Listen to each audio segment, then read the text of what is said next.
Merci d'être là dans le cadre de ce cycle de conférences que l'Association des anciens de Sciences Po a initié cette année en réponse à l'appel qu'a fait le souverain aux forces vives de la nation et au corps constitué pour réfléchir sur un modèle de développement qui soit plus créateur d'emplois.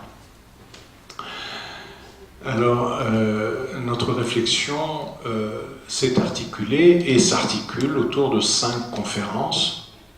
La première, qui a été consacrée à la perception démographique de cette problématique. En effet, il nous est apparu très rapidement que les évaluations des classes qui arrivaient sur le marché du travail différaient vraiment de façon souvent très fantaisiste. C'est pour ça que nous avons organisé une première conférence avec un démographe, Youssef Courbage, qui a défini un petit peu l'étendue du problème et qui a chiffré le nombre d'emplois à créer à 450 000, 480 000 par an. Alors, ça c'était la première conférence. Et la seconde, l'OCP Policy Center a souhaité que nous co-présentions leur travail sur les défis du marché de l'emploi. On était très honorés par cette initiative et elle tombait à point nommé parce que ça nous a permis de faire un état des lieux, je dirais, académique de cette problématique. Et je dois dire que, à la lecture de ce rapport de 400 pages, il en ressort des choses tout à fait intéressantes. La première, c'est que, en fait, nous avons des évolutions démographiques qui sont lourdes. C'est-à-dire que on a connu, en quelques années, une augmentation et une évolution de la part des jeunes en âge de travailler par rapport à la population totale en âge de travailler, qui est passée de 15 à 20%, mais en un laps de temps très réduit, très, très rapidement. La population, d'ailleurs, en âge de travailler, globalement, est passée de 60 à 66%, mais très, très, très rapidement. Et cette évolution, qui est une évolution importante, une tendance lourde, elle ne va pas changer dans les 15 prochaines années. Parce que les personnes qui vont arriver en âge de travailler dans 15 ans, elles sont déjà nées. Donc on sait pertinemment combien de jobs on doit créer dans 15 ans. Donc il faut réagir, et puis il faut réagir vite, parce que toutes ces populations qui arrivent en âge de travailler, elles arrivent maintenant, elles arrivent l'année prochaine, et puis la suivante. Et à côté de ça, qu'est-ce qu'on voit ? On voit que, par exemple, l'économie formelle a créé 80 000 postes de travail l'année dernière, a rapproché des 450 000 donnés et définis par Youssef Courbage. Autre élément intéressant, on s'aperçoit que les politiques menées par l'État en matière d'emploi, si je prends le programme IDMEJ, l'année dernière, le programme IDMEJ a créé 80 000 emplois. Alors on se dit, mais tiens, mais qu'est-ce qui se passe ? Comment est-ce qu'une politique menée par l'État crée 80 000 emplois ? Or, on n'a que 80 000 emplois, nous dit le HCP, qui ont été créés l'année dernière. Il y a quelque chose qui ne va pas. En fait, c'est que nulle part, ou en tout cas on ne communique pas, ou en tout cas on ne fait rien, on ne parle pas de la destruction d'emplois. Ça aussi, c'est une dimension, et c'est une dimension fondamentale. C'est très bien de créer des emplois, mais si on en détruit plus à côté, on ne règle pas le problème.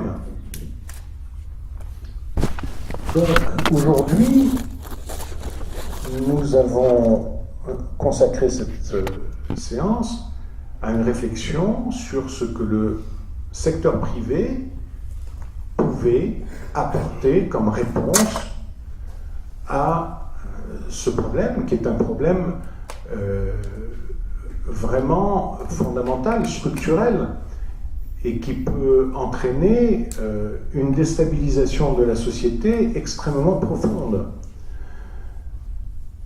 Alors, cette séance s'articule autour de 3 intervenants. Monsef Tzani, qui est syndicaliste et qui suit depuis pratiquement 30 ans aujourd'hui, on peut dire, toute la problématique des PME, PMI et jeunes entrepreneurs, jeunes promoteurs. Nous avons Kalima Benoualid, qui est directrice associée chez Valiance, qui a une connaissance très approfondie de toutes les dynamiques sectorielles du pays, et qui a aussi l'expérience de la Fondation Valiance, qui est une sorte d'incubateur d'initiatives de la société civile, d'une certaine économie solidaire, et qui va nous parler d'initiatives et d'idées concrètes qui pourraient être mises en œuvre pour répondre, là aussi, générer, développer l'emploi et l'emploi des jeunes.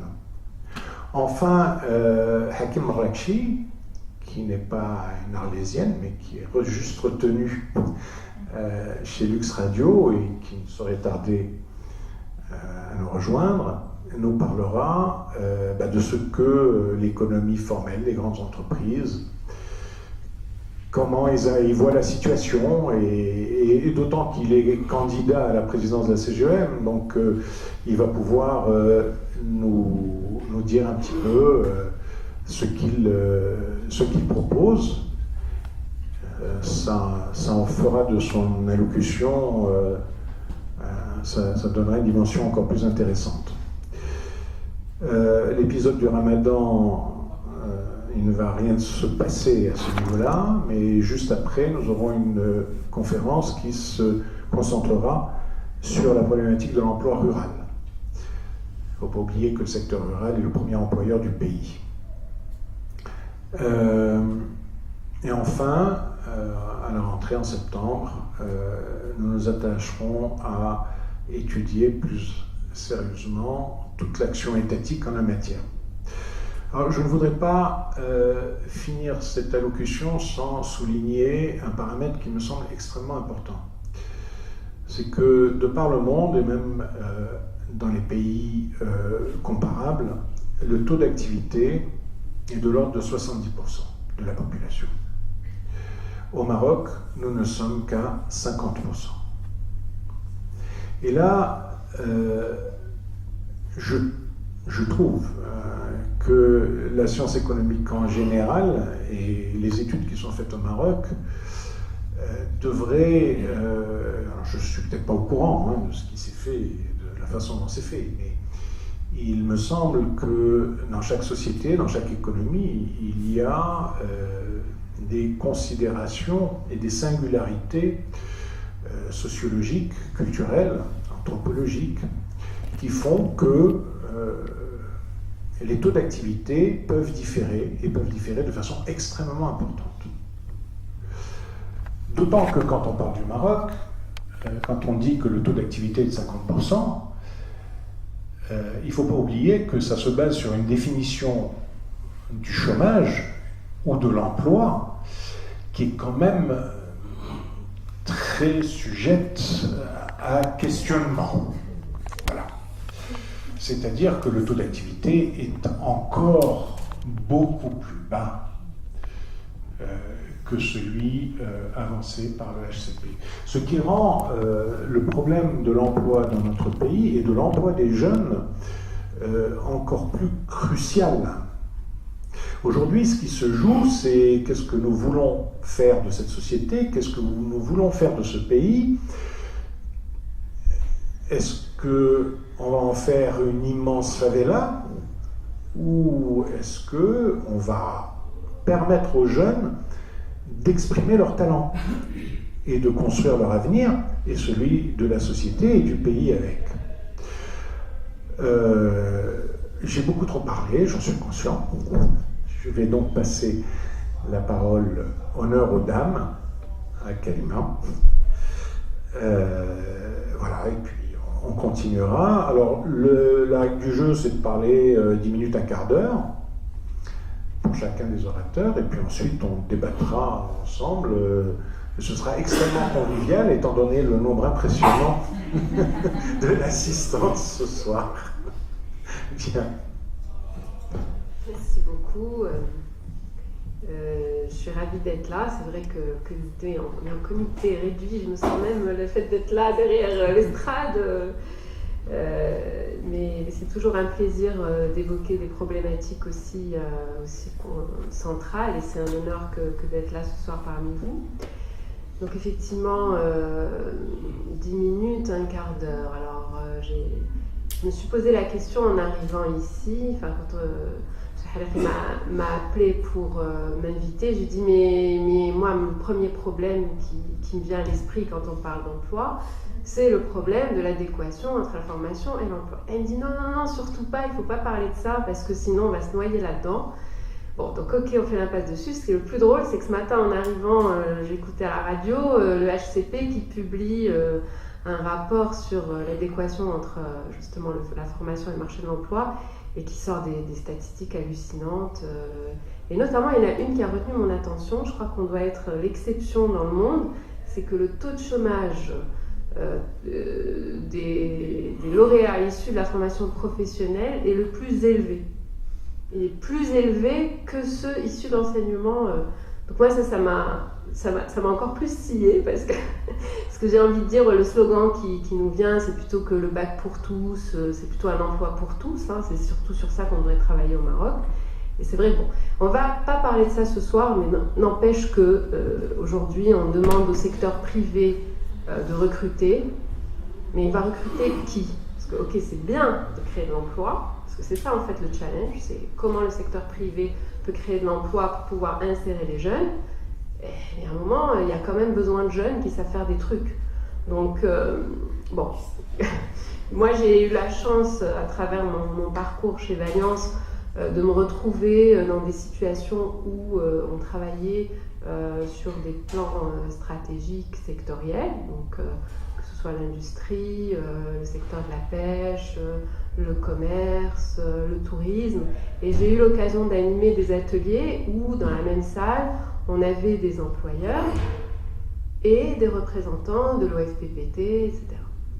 Et limite, les chaises volaient, hein, parce qu'en gros, ils ne parlaient pas le même langage, et il y a vraiment un souci de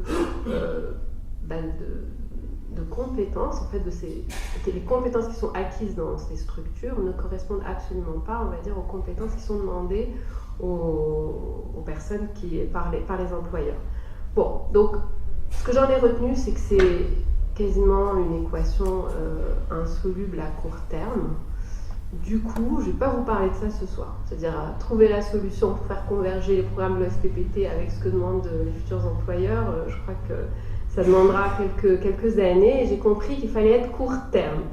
Du coup, j'ai choisi de vous parler des expériences qu'on mène dans la Fondation Valiance. Parce que, on a un cabinet qui travaille sur beaucoup de sujets, y compris donc, les sujets publics. Mais à côté de ça, on a notre petit labo, notre petite source d'énergie aussi, et pour pouvoir, en tant qu'entreprise citoyenne, marocaine, essayer de tester des choses qui pourraient marcher, prendre des raccourcis.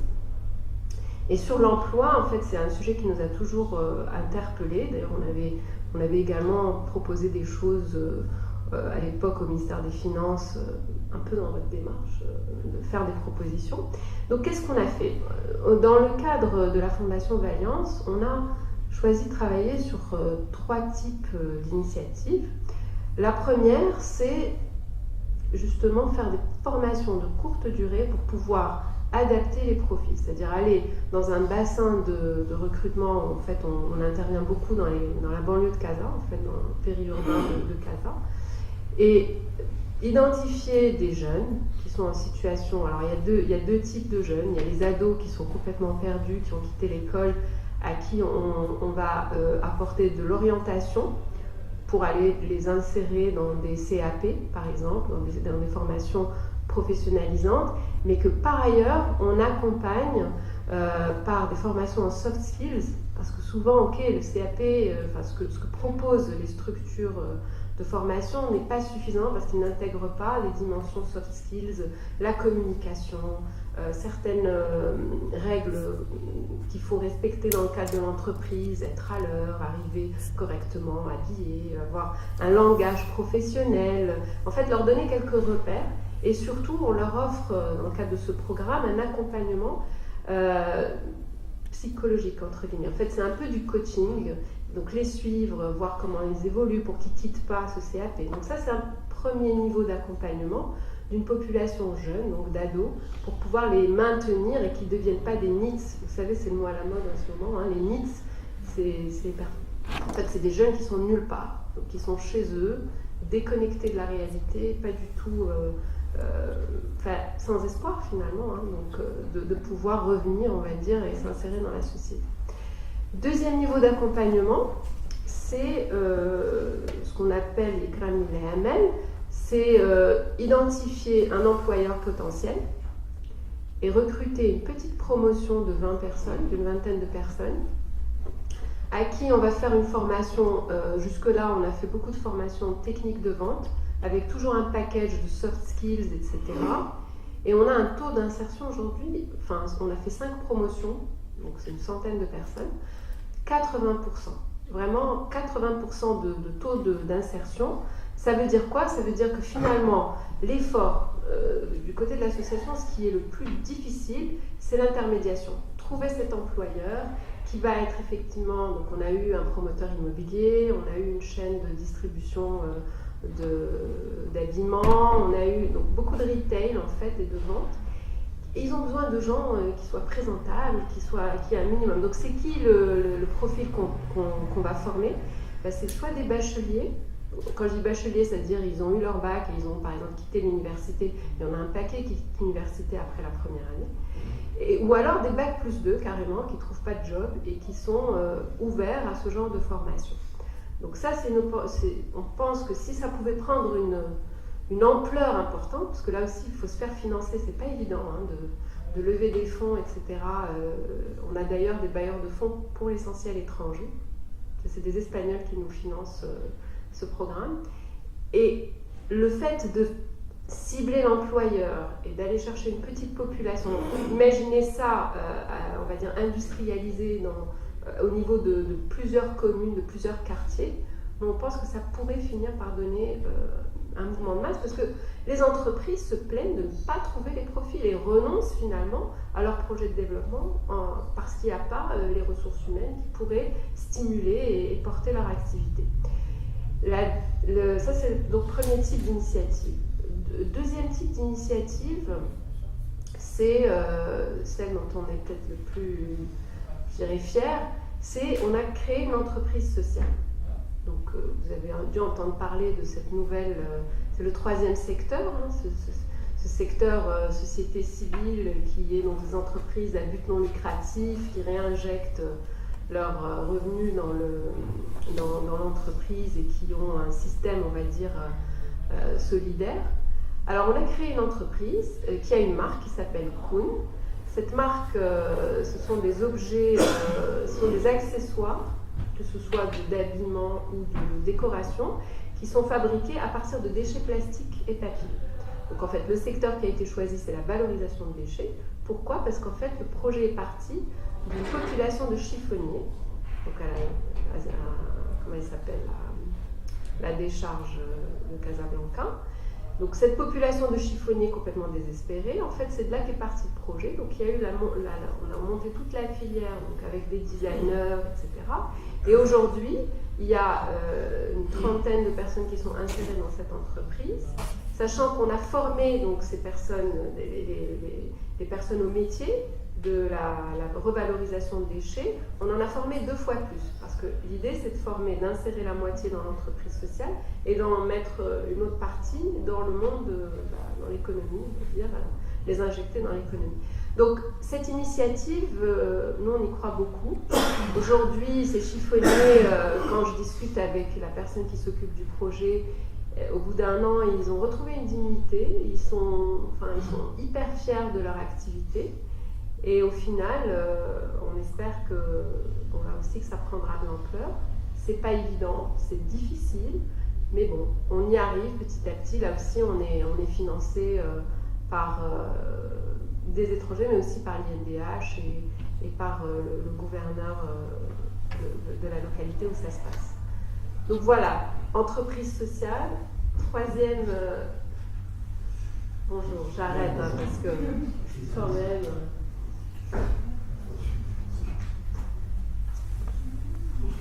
Bonjour. Bonjour.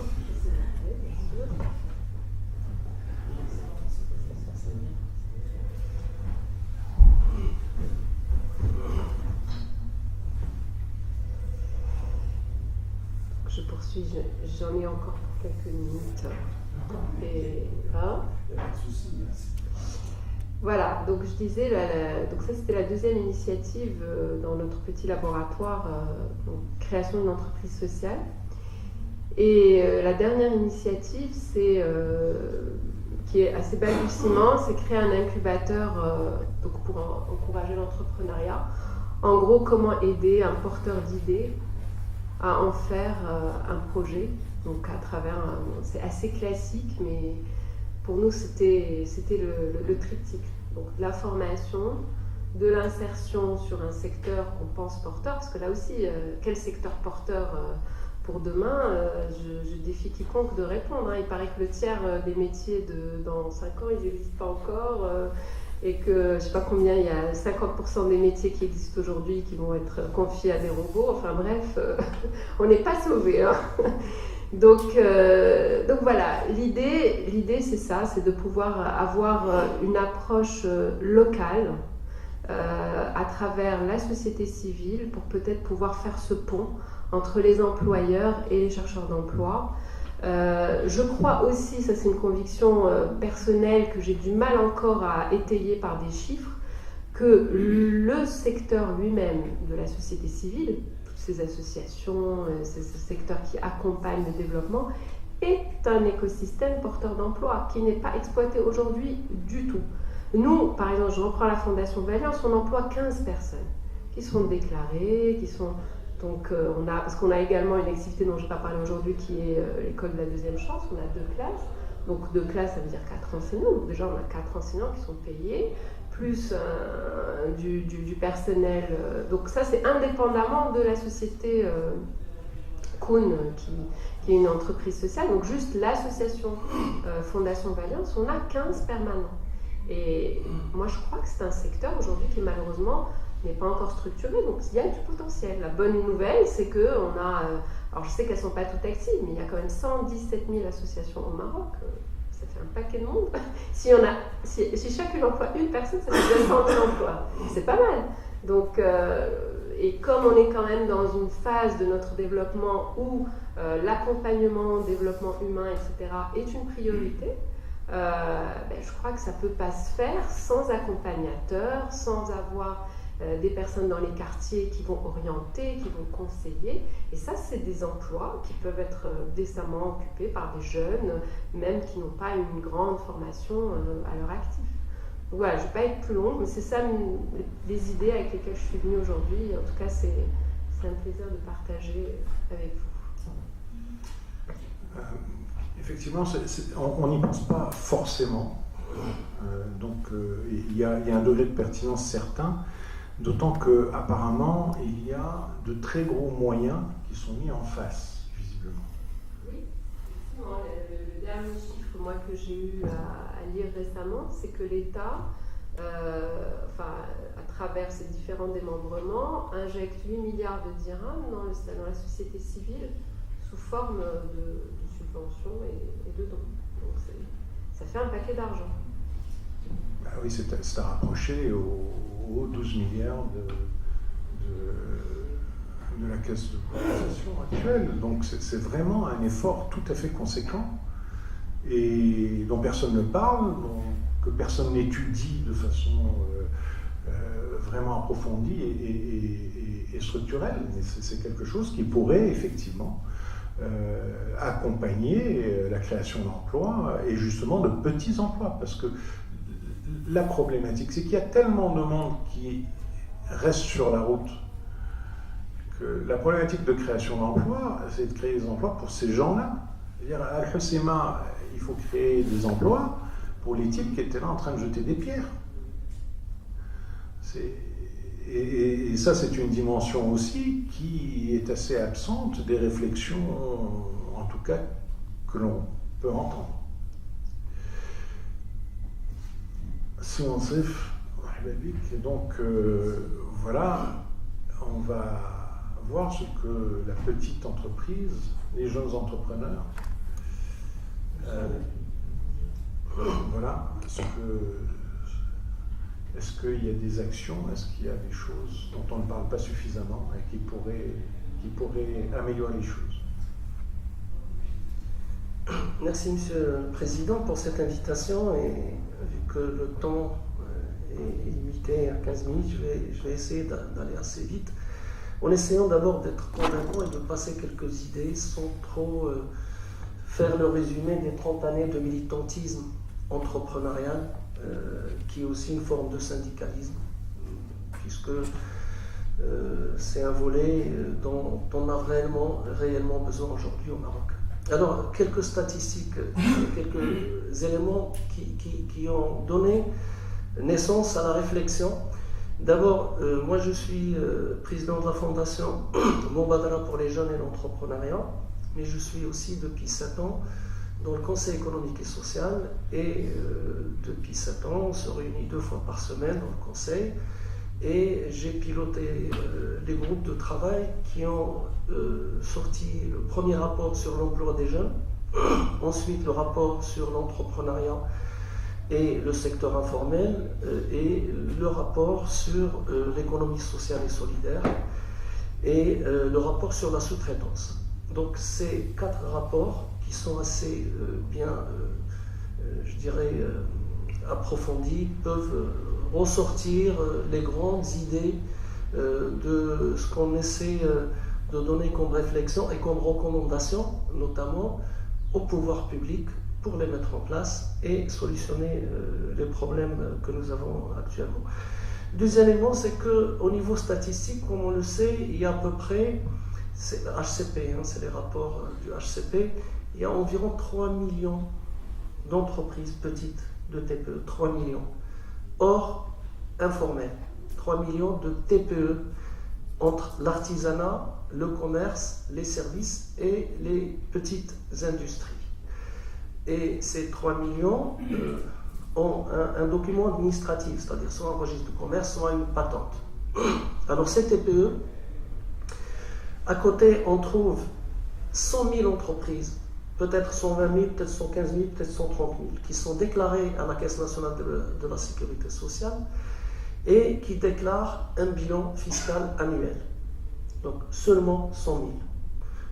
Sur les 100 000, peut-être il y a 15 000 ou 20 000 néants chaque année, ce qu'on appelle les entreprises enveilleuses, puisqu'il y a cette difficulté aussi juridique de pouvoir ouvrir une entreprise et la fermer, ce n'est pas évident au Maroc.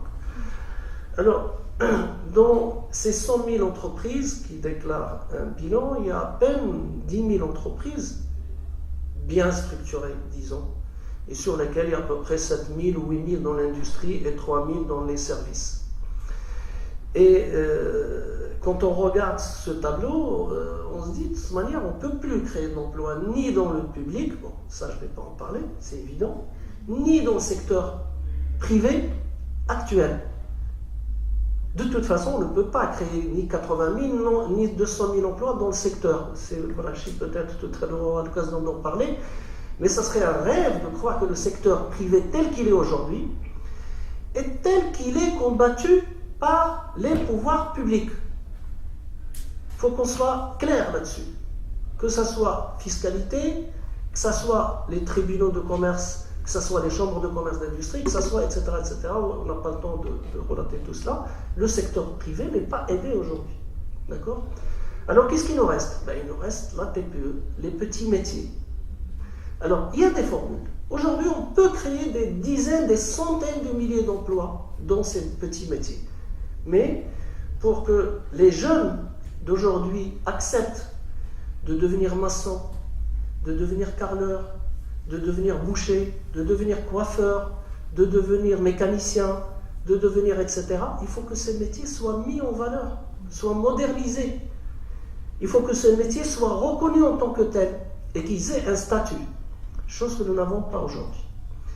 Alors moi, quand je dis il y a 3 millions de TPE, des gens qui sont aujourd'hui avec un document administratif et qui n'ont aucune couverture sociale, qui n'ont pas accès au crédit bancaire, qui n'ont pas accès aux assurances, ces gens-là, qui sont des opérateurs économiques, et ne sont pas reconnus non plus par l'État.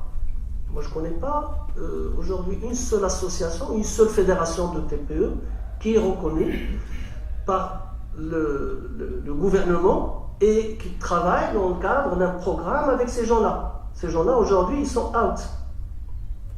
Évidemment, la CGEM représente l'entrepreneuriat et les entreprises, mais toutes ces TPE, aujourd'hui, malheureusement, ne sont pas à la CGEM, sont ailleurs. Et c'est de là où vient le danger. Donc aujourd'hui, si on se dit, on a 3 millions d'entreprises, en combien de temps on va les intégrer dans le secteur organisationnel, structuré, que ces gens-là déclarent leurs bénéfices, qu'ils s'organisent et qu'ils deviennent des entreprises à part entière. Si on se dit sur 10 années à venir, ça veut dire qu'on doit rentrer 300 000 entreprises par année qui doivent migrer de l'informel vers le formel. C'est énorme, 300 000 entreprises. Est-ce que vous croyez que le service de la Direction Générale des Impôts est à même aujourd'hui d'accueillir 300 000 clients supplémentaires chaque année? Non, elle n'a pas les structures. Même avec la télédéclaration aujourd'hui, ils ne peuvent pas. Est-ce que la CNSS aujourd'hui est apte à accueillir 300 000 nouveaux adhérents? Non. Donc, est-ce que nos banques sont prêtes aujourd'hui à accueillir et de donner un service de qualité à 300 000 nouveaux venus sur le marché du crédit bancaire? Non. Nos agences bancaires aujourd'hui fonctionnent avec 2-3 agents dans le guichet et très souvent ils ne sont pas au courant de ce qui se passe autour de la TPE. Et donc, malheureusement, on se retrouve dans une masse énorme qui pourrait devenir 3 millions d'emplois à créer dans les 10 années à venir, parce qu'au moins une TPE peut créer un emploi. Aucun texte de loi, aucune stratégie, rien n'est fait dans les politiques gouvernementales à ce sujet-là. Donc, c'est là où on a tout faux. C'est là où on voit que ni la formation professionnelle ne fait des programmes de modernisation de ces métiers, ni une approche communication extérieure de notre système audiovisuel, etc., pour dire les nouveaux métiers, l'artisanat, le commerce, etc. Donc, il y a eu un programme qui s'appelait Rawej et qui essayait de toucher quelque chose comme 100 000 commerçants avec un budget de 1 milliard. C'était du temps du gouvernement de Yousfi. Aujourd'hui, je les défie de nous donner un programme. Je crois que Valiance a fait un petit travail à ce niveau.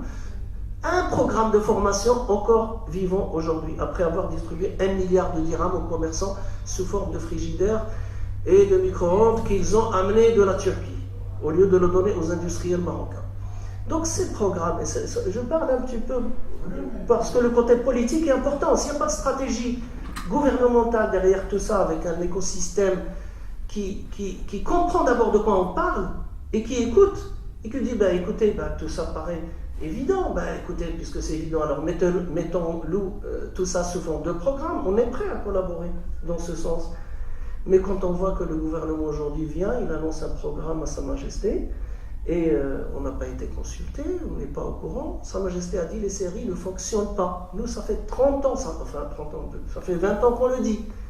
Depuis la mise en place du programme en 2002, qu'on dit les séries, Centre régional d'investissement, c'est une défaillance totale. C'est un circuit administratif supplémentaire. Et c'est des gens qui se nourrissent sur les porteurs de projets. D'accord? Les centres régionaux d'investissement aujourd'hui ne sont pas la porte à laquelle un porteur de projet aller s'adresser. Alors ces jeunes porteurs de projet, quand il est à Guilmim, quand il est à Zagora, quand il est à Asfi, quand il est à Hadkourt, où il va aller? Il va s'adresser chez qui? Où ils sont nos guichets d'accompagnement, d'accueil, d'orientation? On ne peut pas le faire avec l'administration, il faut le faire avec le bénévolat. Il faut que l'administration chapeaute.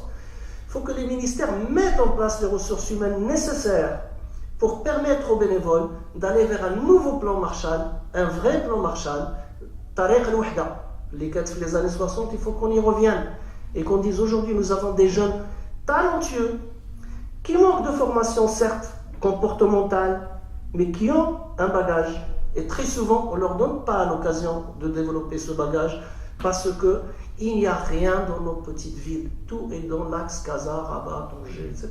Mais dans les petites villes, moi je reviens de toute la région de Rahat et Filet. Hier, on était à Mzouren, on était à Hussima avec la fondation. On anime des tables rondes sur le statut auto-entrepreneur. Quand on écoute ces jeunes, on a l'impression d'être dans un autre Maroc.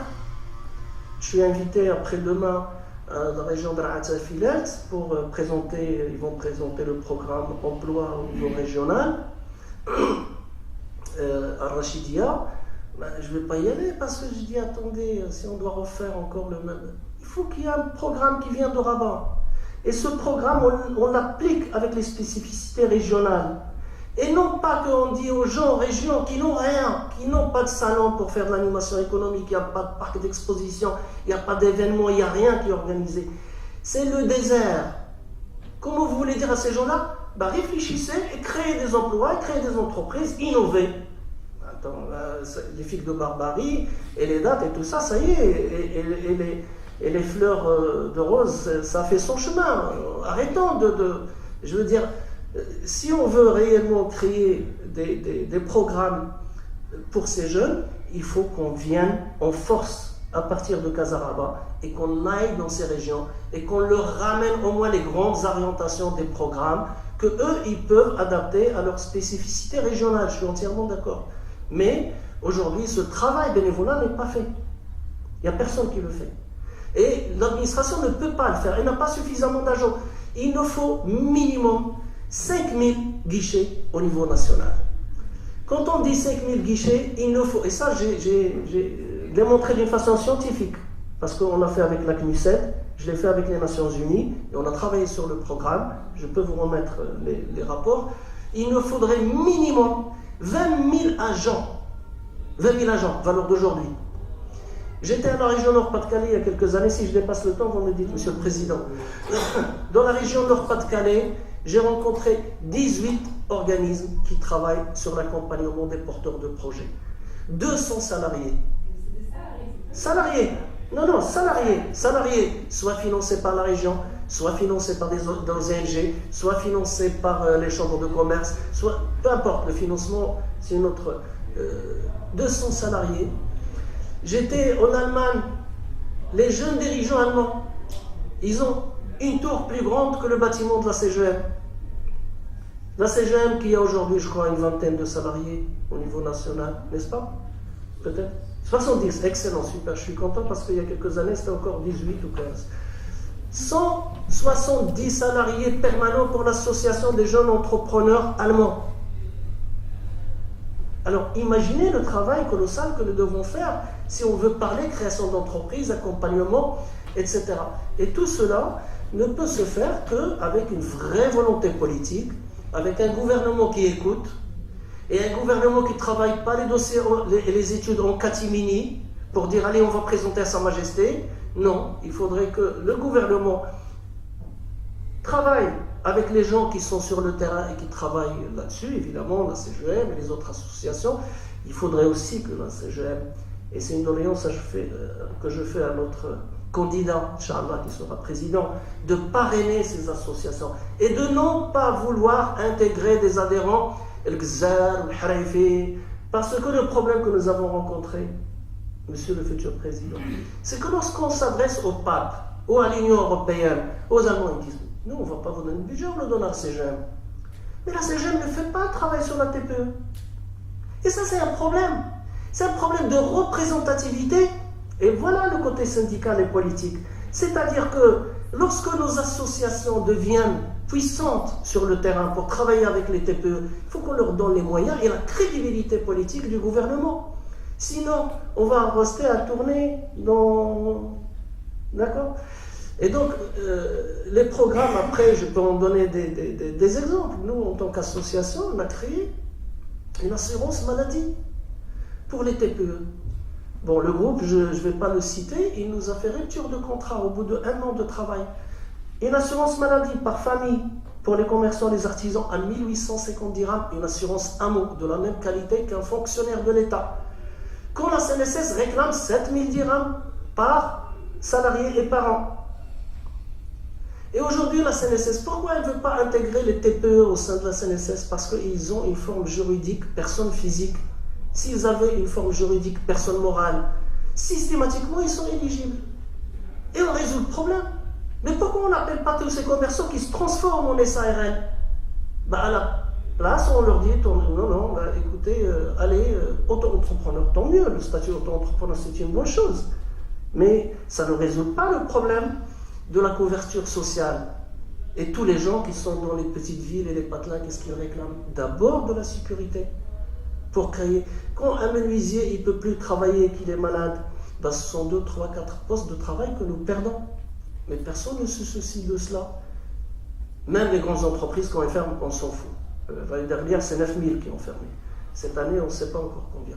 Donc la problématique, c'est que réellement, et là, je vais finir là-dessus, après peut-être dans les questions-réponses, d'autres idées peuvent venir, je vous assure qu'on a des idées tellement simples et finançables à faible coût. Ce n'est pas des milliards de dirhams. Ce n'est ni 5, ni 10, ni 20 milliards de dirhams. Non. C'est une question d'engagement du gouvernement et des responsables qui sont... Et je ne parle pas non plus de la cacophonie entre les différents intervenants. La NAPEC, la NPME, l'Agence de développement social, les chambres de commerce et d'industrie, les agences du Nord, les agences du Sud et l'agence de... etc. Et tout ce beau monde qui utilise des fonds de l'État, leurs salariés et leurs fonctionnaires, demandons-leur qu'est-ce qu'ils font aujourd'hui pour l'entreprise. Qu'ils nous donnent les rapports, qu'on évalue. L'ADS distribue aujourd'hui 5 millions de dirhams par association dans certaines régions. Ils ont 5 associations, une à Tanger, une à Rabat, une à Fès, je crois, et une à Agadir. La seule qui fonctionne, c'est celle d'Agadir. C'est énorme, 5 millions de dirhams. Et pourtant, l'État veut faire, mais il ne sait pas faire. Et ça, malheureusement, c'est un constat. Après 30 années, on se rend compte qu'il faut faire les choses différemment. Merci. Intéressant. J'aimerais quand même une petite précision. Ce qui m'a beaucoup intéressé, c'est qu'aujourd'hui, si on veut encadrer toutes les TPI, il faut 5000 guichets, grosso modo. Bon. Vous avez fait un gros travail au niveau du Conseil économique et social. Est-ce que vous avez quantifié toutes ces mesures que vous avez identifiées? Est-ce que vous avez fait un effort de quantification quant au nombre d'emplois que cela peut créer? Toutes ces recommandations qui sont sorties de votre travail, est-ce que ça s'est traduit à un moment donné en nombre d'emplois? Alors, au niveau du CES, les recommandations que nous faisons, très souvent, il y a le rapport qui est assez condensé, mais il y a les autres éléments qui surgissent pendant les auditions que nous faisons ou pendant les analyses du travail que fait la commission. Et là, effectivement, on trouve des choses qui sont chiffrées. Cependant, dans le rapport, croyez-moi, il est très difficile de sortir des indicateurs comme ça parce qu'ils vont être contestés par tout le monde. Le ministère du Commerce et de l'Industrie, le plan vert, etc. Donc aujourd'hui, que ce soit le plan émergence ou les autres, nous avons essayé de donner les orientations sur les différents plans en disant, puisque le Maroc émergence par exemple a prévu, je crois, quelque chose de 200 à l'époque, c'est 500 000. Alors, nous avons les recommandations qui peuvent accompagner les plans. Et d'ailleurs, dans le nouveau plan sur l'émergence industrielle du Conseil économique et social, et aussi sur le plan de la régionalisation avancée qu'on a fait pour les provinces du Sud. On a donné un modèle réel, concret. Voici ce qu'il faut faire au niveau régional. Et donc, au fait, il faut que le gouvernement reprenne les différents plans parce que le CNS, c'est une institution de l'État marocain et qui travaille avec des experts marocains et avec les différents représentants et les mixtes, et en sorte un vrai plan gouvernemental qui s'applique au niveau régional. Merci. Bien. Merci de nous avoir rejoints. Je sais que c'était pas facile. Non, je t'en prie. Bien, écoute, voilà. On a, d'après, parce que tu n'étais pas là au départ, mais on a fait venir un démographe patenté, tout ce que tu veux, qui a dit, bon, il faut créer 430 000 emplois par an. Tu as des idées? Je l'ai écouté religieusement, et ce qu'il a dit complète en fait ce que je pense. On est tout à fait en phase. En fait, il y a un problème effectivement au Maroc, c'est qu'on n'aime pas les entrepreneurs. C'est clair. Et en fait, notre programme, je suis candidat à l'élection, je suis candidat à la présidence de la CGM, c'est pour ceux qui ne le savent pas. Effectivement, et mon programme avec ASIA, c'est de libérer l'entreprise. Libérer l'entreprise, c'est sur deux choses. D'abord, libérer les entreprises existantes, parce que c'est qui votent. Pas toutes, il n'y en a pas beaucoup qui votent. Il y a à peu près 3000 entreprises qui peuvent voter, puisqu'elles sont inscrites directement. Et ces entreprises, pour beaucoup d'entre elles, sont des petites entreprises. Parfois même très petites, c'est-à-dire elles sont éligibles à la CGM. C'est-à-dire en fait, il n'est pas très compliqué d'être membre de la CGM ou d'une des fédérations de la CGM. Avec l'ensemble des fédérations, il y a 88 000 membres directs et indirects. Mais beaucoup de nos membres, en fait, ont des difficultés à entreprendre, tout simplement. C'est-à-dire qu'effectivement, nous avons une administration qui est très souvent hostile et qui fait preuve de beaucoup de créativité dans l'obstruction. La dernière en date que j'ai eue, c'est quelqu'un, je dois aller à Rabat pour dénouer le problème, il y a quelqu'un qui m'a demandé un certificat de non-manipulation par les douanes belges de la marchandise que j'ai exportée. Ils s'en foutent les douaniers belges de cette histoire, c'est complètement ahurissant, je ne comprends pas leur truc. Mais le gars, il a inventé ça. Et en fait, il y a une raison pourquoi est-ce que ça se passe. Il y a un historique. Il y a un historique, l'entrepreneur est déprécié parce qu'il y a deux événements majeurs qui se sont passés il y a plus de 20 ans. Le premier, c'est cette campagne d'assainissement qu'on avait eue. Mansel se rappelle certainement, Smaïl aussi. Après l'assistance, il y a beaucoup de gens qui sont plus jeunes peut-être, mais ils demanderont à leurs parents. C'était un moment un peu glauque, où en fait l'État a combattu les entrepreneurs. Et on en est sorti, apparemment sans dommage immédiat. Il y en a quelques-uns qui ont souffert quand même dans leur chair. Mais après cela, on a vu un changement de l'attitude de l'administration. Moi, j'étais déjà entrepreneur à l'époque, mais quand j'allais dans une administration, j'étais bien reçu. On cherchait à régler le problème. Maintenant, c'est le contraire. Si mon employé y va, il est mieux reçu que moi. J'ai eu une grève il n'y a pas longtemps. J'ai posé plainte. La justice m'a donné raison, illico presto. Mais quand j'ai demandé l'exécution du jugement, c'était impossible. Et donc j'ai reposé plainte, on m'a rien au nez. Mais par contre, quand mes employés sont allés poser plainte, là, la porte de mon usine s'est ouverte. Parce qu'il y avait 5 ou 6 grévistes pour 400 emplois. Et le patron, il a toujours la possibilité, c'est-à-dire, il pense qu'on a des machines à faire de l'argent. Bon, ça ne peut pas marcher. On ne peut pas entreprendre. Et c'est dans les entreprises qu'on crée de l'emploi, c'est dans les entreprises qu'on crée des richesses. Les emplois durables, c'est une entreprise. C'est-à-dire, on a 500 000 fonctionnaires au Maroc. Et on n'a que 1 200 000 personnes qui sont régulièrement inscrites à la CNSS. Donc bravo si vous arrivez à faire 1 200 000 emplois en un TV qui est court. C'est tous ceux qui sont inscrits régulièrement à la CNSS. Il y a 3 millions de gens qui sont inscrits, mais 1 200 000 qui cotisent mensuellement. C'est tout. Et on est 14 millions de Marocains en âge de travail. C'est-à-dire que le taux d'occupation c'est 43%, c'est-à-dire 43% de la population active qui est occupée, et ce n'est que 12% qui travaillent régulièrement. C'est-à-dire qu'entre 43 et 12, il y a 30%. 30% de la population active qui travaille dans le souterrain.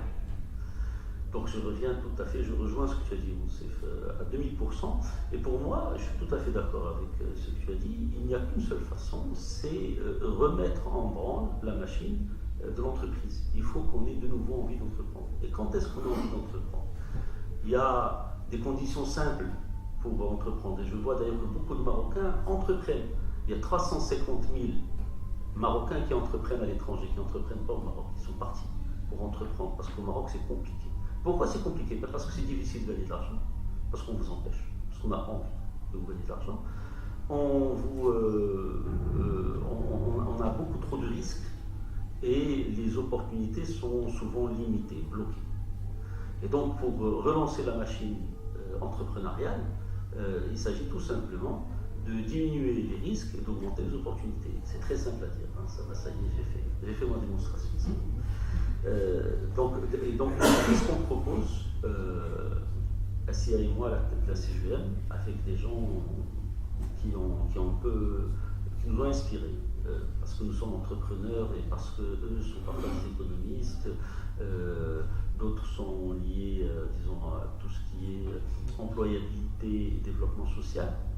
Donc on a pensé justement sur ces principaux facteurs de blocage qu'on doit lever.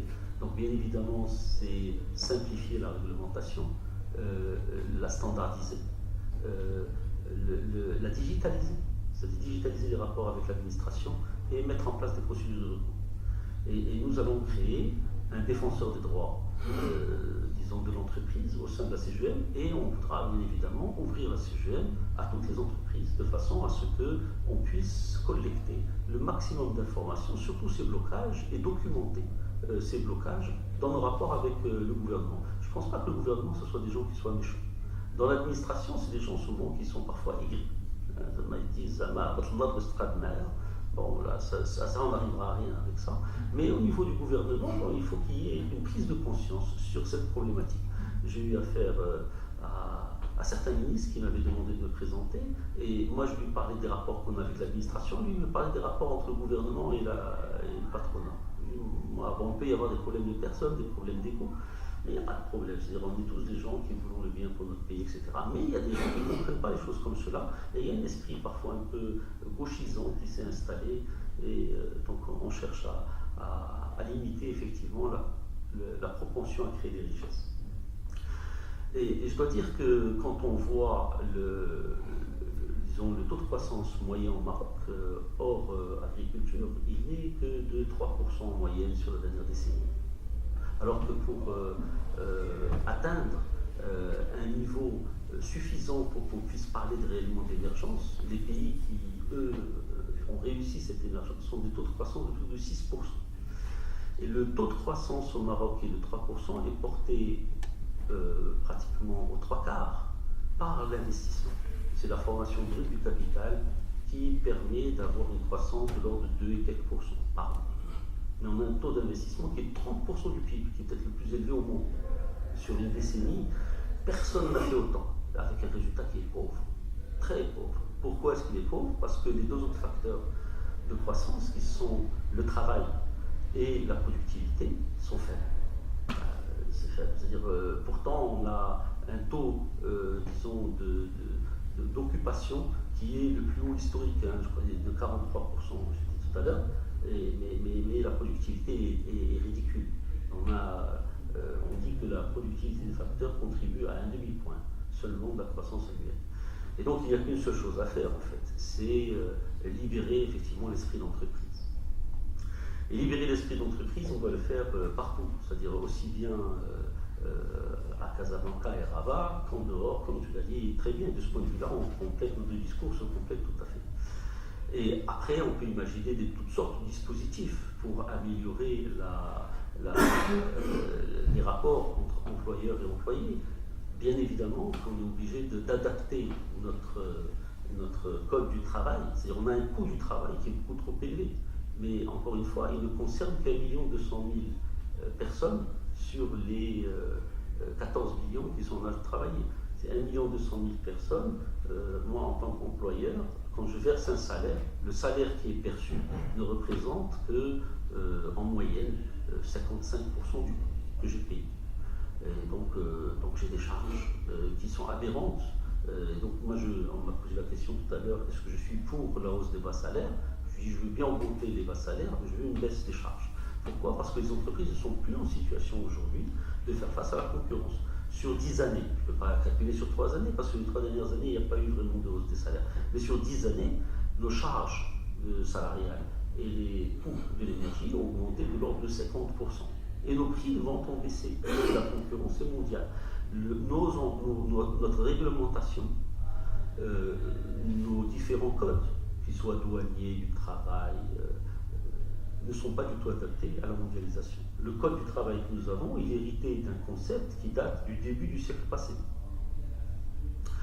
Aujourd'hui, je vous ai entendu, vous avez dit effectivement, 2/3 des emplois de demain ne sont pas connus. Peut-être 50% des emplois d'aujourd'hui seront robotisés. Et j'irai plus loin en fait. Les temps des métiers seront courts, tout simplement parce que la vie des entreprises ne sera pas longue. Moi, je fais du chewing-gum. C'est un produit qui existe depuis plus de 100 ans. Je le vends dans plusieurs pays. Donc c'est parce que j'ai une expérience à la fois au Maroc, où j'ai parfois affaire à l'informel, et dans des marchés structurés, que j'ai un discours qui est celui que je porte aujourd'hui. Je sais qu'à l'étranger, je dois rentrer dans un cadre. Et que c'est dans ce cadre qu'on innove. Du coup, moi j'ai une entreprise qui innove.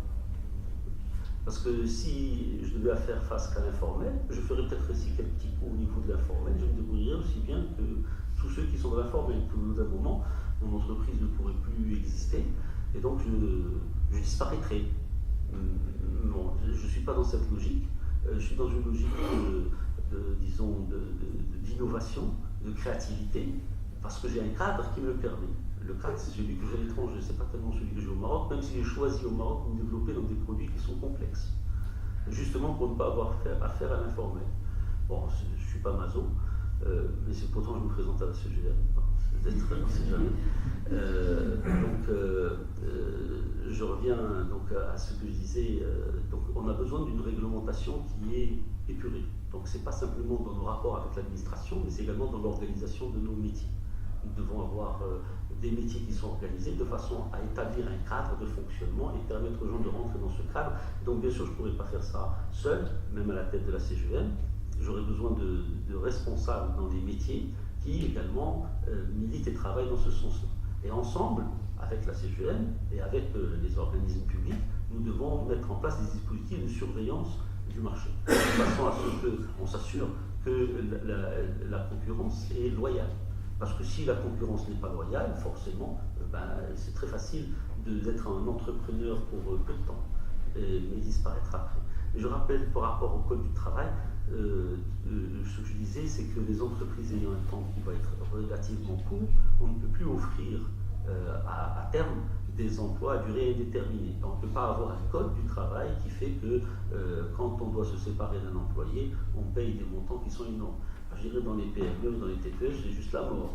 Parce que si j'ai un cadre que je paye à 20 000 ou 30 000 dirhams pendant brut, donc il faut le ramener en net, ça va monter à 40 000 ou 50 000 dirhams. S'il quitte au bout de 10 ans, il part avec plus que le capital de la boîte. Pour une PME ou une TPE, c'est juste impossible. Donc dans ces conditions, on se dit, c'est pas la peine d'entreprendre. Il faut absolument baisser le coût du travail. C'est nécessaire. Et je dirais autre chose par rapport au coût du travail. L'entreprise n'a pas à supporter les dysfonctionnements de l'État. Parce que moi, mes employés ont toujours besoin de plus d'argent pour payer l'école à leurs enfants, mais parce que nous avons un système d'éducation qui est déplorable.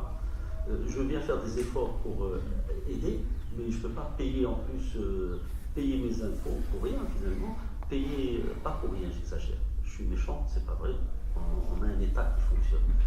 Mais au niveau de ces droits sociaux, qui sont l'éducation, la santé, le transport, là il y a un véritable déficit que l'entreprise aujourd'hui supporte. Mais on ne peut pas lui augmenter ses charges et espérer qu'on va créer justement des emplois. Ça ne peut pas marcher. Il faudrait financer le système de solidarité autrement. Donc quand je parle de baisse du coût du travail, c'est bien un autre type de financement de la solidarité. Comme l'a d'ailleurs dit ou l'a supposé Monsef, On a besoin que finalement la solidarité soit financée par la citoyenneté et non pas par le travail. Et ça, c'est tout à fait compatible avec un système d'une économie qui est ouverte. Parce que si je taxe le travail qui est au Maroc, ça veut dire que je préfère que le travail se déplace à Shanghai ou à Dublin ou à Istanbul ou à Tokyo, enfin en tout cas pas dans les frontières du Maroc. Et c'est en revenant au BABA. Je veux dire, il y a quelqu'un qui me disait que vous avez un programme qui est simple. Oui, simple parce que justement ce qui est simple se comprend bien et donc on peut l'exécuter. On peut le faire. Enfin, l'exécuter, c'est pas d'un sens militaire. On peut le réaliser. Donc je termine. Donc on est tout à fait en phase avec ce que vous avez dit auparavant. Nos projets se complètent et on a besoin effectivement de davantage de bonne volonté pour faire avancer cela. Donc j'espère être élu avec SIA dans 3 semaines. S'il y en a parmi vous quelques-uns qui vont voter, ou qui connaissent des gens qui doivent aller voter, faites le bon choix. On proposera un mouvement qui part de la base, hein, c'est-à-dire ça va être un mouvement bottom-up, parce que le monde change et que nous, entrepreneurs, nous savons anticiper, nous avons besoin d'anticiper. Quand j'opère dans les marchés à l'étranger, je suis obligé d'anticiper la demande qui va se formaliser dans 6 mois, dans 1 an, dans 2 ans, au niveau de l'évolution des produits. Si je le fais dans le chewing-gum, je vais essayer de le faire pour le type de la CGM. Et je vous remercie.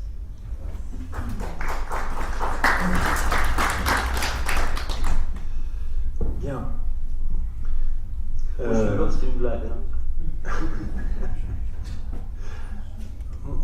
Le problème, c'est qu'il y a urgence. C'est-à-dire que l'année prochaine, on a minimum 400 000 jeunes qui arrivent. Puis l'année d'après aussi. Le stock, toutes choses égales par ailleurs. Il y a quelques années, quand il y avait le gouvernement Gito, on avait lancé une machine. Et cette machine n'a pas donné lieu aux réformes qu'on aurait dû mettre en place à ce moment-là. On a consommé les surplus qu'il y avait. Oui, aujourd'hui, nous sommes obligés de faire un effort supplémentaire. Il est inconcevable de ne pas remettre l'entreprise au cœur du dispositif de création de richesse. C'est juste inconcevable, c'est juste impossible de faire autrement. Donc il y a urgence, oui, mais c'est formidable. On a des opportunités fantastiques. Et on a besoin effectivement de se mobiliser tous ensemble. Gouvernement, patronat, syndicat, pour pouvoir agir. Mais il faut venir avec des idées comme celle qu'annoncée, comme celle que j'ai, comme celle que vous avez. Et il faut mettre ça. Il y a urgence, mais de toute façon, on ne peut pas commencer de zéro. On est parfaitement d'accord. Mais tout ce que tu dis, bien sûr, il n'y a aucun problème. C'est tout à fait cohérent, logique, prioritaire, et incontestable. Mais ça ne se fera pas en 2 ans, 3 ans. Il faut le faire. La question n'est pas est-ce qu'il faut pas. Évidemment qu'il faut le faire. Mais pendant ce temps-là, qu'est-ce qu'on fait concrètement? Il n'y a pas autre chose à faire. On va pas. C'est-à-dire, il y avait, lors de la Révolution française, il y avait des emplois du Champ de Mars. Ils avaient aligné les gens, ils leur ont dit qu'est-ce qu'on fait? Ils leur ont dit creuser un trou. Ils ont creusé le trou et après ils leur ont dit rebouchez-le. Bah oui, vous ne pouvez pas faire ça, ça ne sert à rien. Ça ne sert à rien. Et prendre le problème autrement, c'est se casser la gueule, hein, c'est obligatoire. Et il faut faire confiance au génie entrepreneurial. Je n'ai pas d'autre chose à dire. Je dis oui, il faut lever toutes les contraintes qu'il y a. Il y a des tas d'idées qu'on peut avoir. Il y a des dizaines de milliers d'emplois qu'on peut créer du jour au lendemain simplement en mettant un système normatif au lieu d'un système dérogatoire. Aujourd'hui, quand vous allez vous présenter pour construire quelque chose, vous allez demander un droit. Même pas. On va vous dire زعما واش شوف رجع جيب لي داك التامبر دير لي داك التصويره داك يعني هذه ما فيهاش داك ماشي هنايا خصها تكون في الاول تبدا يفسر لك شي حاجه اللي هو ما دارش. ما تبغيش توصل. Tu viens sur un système qui est clair, comme j'ai dit tout à l'heure, standardiser les procédures. Et je demande mon droit. Je te demande pas le monde. Je te dis c'est حقي اعطي لي حقي. ما تنطلبش منك شي حاجه ما تعطيليش une dérogation. À partir de ce moment-là, vous savez combien de gens qui veulent construire? Rien que pour construire. Il y a des centres. Moi, ce que je constate, c'est que tous nos jeunes, quand ils veulent entreprendre, ils font quoi? Un café. ils ont peur de la concurrence, ils restent dans leur cercle, dans le quartier.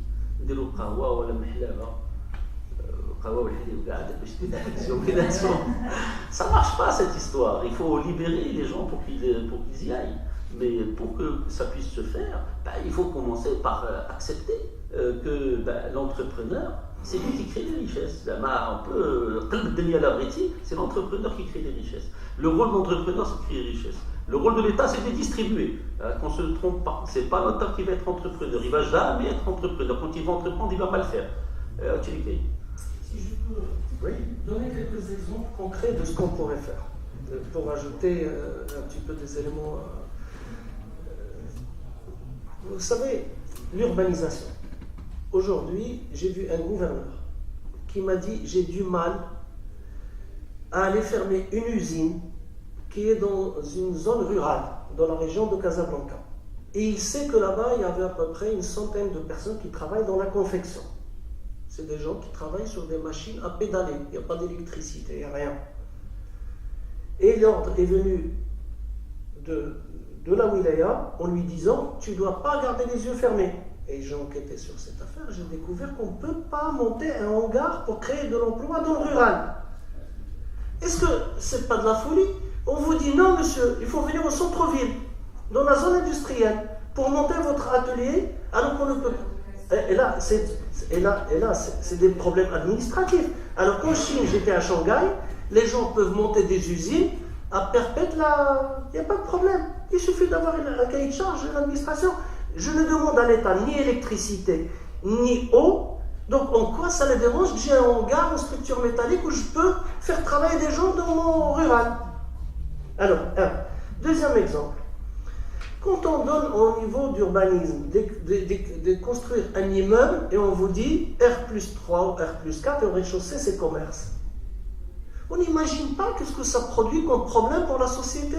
Parce que le mécanicien, le garagiste, le tôlier, la personne, le menuisier qui va en bas, au rez-de-chaussée, créer de la pollution et des problèmes aux voisins, au lieu de dire, dans notre aménagement, monsieur le ministre de l'urbanisme, qui devrait prendre en considération cela et dire, chaque fois que je construis des immeubles que habitation, on construit une petite pépinière d'entreprise à côté. C'est une décision administrative. Ça ne demande pas d'argent. C'est administratif. Et ça va créer des pépinières d'entreprise encadrées dans leur quartier, rassurant la population, moins de conflits entre les riverains et plus de facilité. Je donne un autre exemple.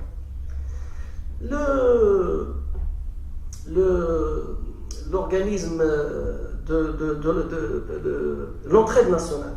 Vous savez que l'entraide nationale, elle a 4800 guichets à travers le Maroc. Qu'est-ce qu'on fait dans ces guichets? 4800, pourquoi tout à l'heure j'ai dit 5000 guichets? Ben voilà, je l'ai proposé quand Pasfassi était Premier ministre avant de devenir président du gouvernement, j'étais le voir. J'ai écouté au moins une solution. Halimi nous écoutait quand il travaillait sur le livre de la PME, etc. C'est le seul qui écoutait. Malheureusement, on n'a rien appliqué de ce que nous avons dit dans le livre blanc sur la PME, et vous vous rappelez de cette période. J'étais le voir, je lui ai dit, donnez-nous l'entraide nationale. Ces guichets devraient devenir des lieux de distribution de produits sans étiquette pour les populations démunies et en difficulté, et ça viendrait des industriels marocains. Sans publicité intermédiaire, etc. Ils l'ont fait, les Français. On trouve des produits sans étiquetage. Et l'entraide, c'est quoi son rôle? 5000 guichets. Ils ont 4, 5, 6 salariés par guichet. Ça fait 20 000 personnes dans l'entraide nationale qui travaillent aujourd'hui. C'est énorme. Alors le gouvernement qui doit zoomer sur ces choses que nous proposons, personne ne s'en occupe en fait. Et c'est là le gros problème de nos politiques. Moi aujourd'hui j'ai la chance d'être chef d'entreprise. Moi j'ai démarré avec un crédit jeune promoteur en 1980. D'être un syndicalisme du mouvement entrepreneurial, de vivre entre la France et le Maroc. Et j'ai la chance d'être au CES et de connaître à travers les auditions ce qui se passe dans nos institutions. Nous délapidons l'argent dans des organisations qui ne font rien de leur mission. Pire que ça, s'il n'y avait pas d'opportunités dans nos régions et dans nos petites villes, on dirait le Maroc est saturé. C'est pas vrai. Le Maroc, c'est encore un pays vierge où tout reste à faire. Tout reste à faire. Donc il y a tellement d'opportunités de création de richesse à faire, mais pourvu qu'on revienne au système facilitateur, au système accompagnateur, et qu'on laisse les gens sur le terrain qui veulent monter tous ces petits projets aller de l'avant. Eh bien, j'espère que vous n'êtes pas trop sonné par tous ces chiffres et cet état des lieux. La parole est à vous.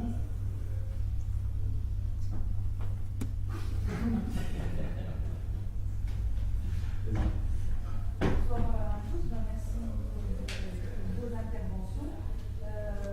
Effectivement, ma question porte un petit peu, je dirais.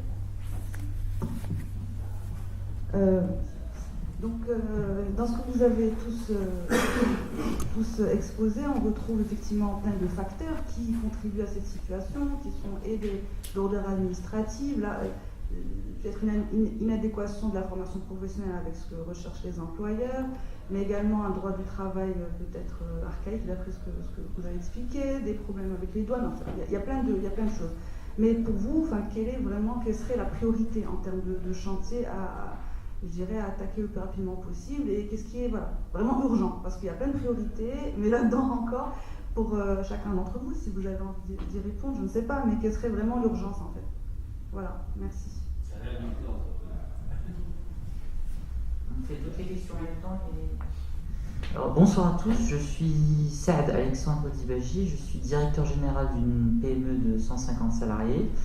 Tout ce qui s'est dit aujourd'hui autour de l'entrepreneuriat m'a vraiment passionné. Dans la continuité de la conférence la semaine dernière au CP Policy Sciences Po sur le monde du travail, j'ai feuilleté un peu ce qu'a fait M. Laïnaoui, j'ai trouvé ça très intéressant. J'ai deux questions très pragmatiques. Ce qu'on a fait, vous exposez était très exhaustif. Je pense que Madame Beloualid a mis un petit peu le doigt là où ça fait mal. Alors c'était peut-être pas le sujet de la conférence, mais donc la formation initiale effectivement, et comment ça s'adjoint au niveau du monde du travail. Donc ma question la voici, j'en ai deux. La première elle est pour vous et la deuxième elle est pour Monsieur Marakchi. Qu'est-ce que vous dites très concrètement, parce que Sa Majesté nous demande aux forces vives de la nation de trouver des solutions concrètes dans 2, 3, 4, 5 ans.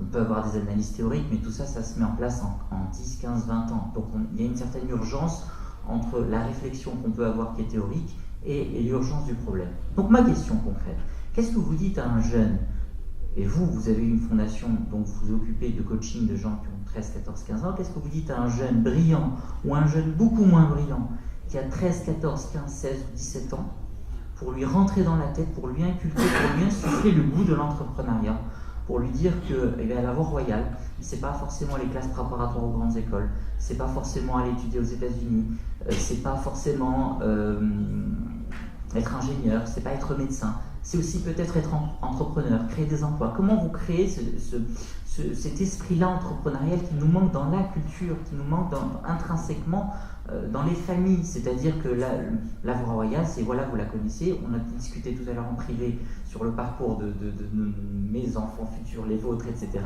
Et donc sur ces voies qui sont tracées, et ce qui nous manque terriblement, et je fais juste une petite parenthèse, pourquoi l'Allemagne réussit tellement mieux que la France, vous le savez très bien, c'est grâce à ce tissu de PME et d'entrepreneurs, parce qu'il y a une culture entrepreneuriale. Et l'entrepreneuriat est valorisé. Et comme le disait M. Marakchi, justement, l'entrepreneur, c'est vu comme quelqu'un qui n'est pas valorisé, qui est ni d'un point de vue institutionnel, ni d'un point de vue social-sociétal.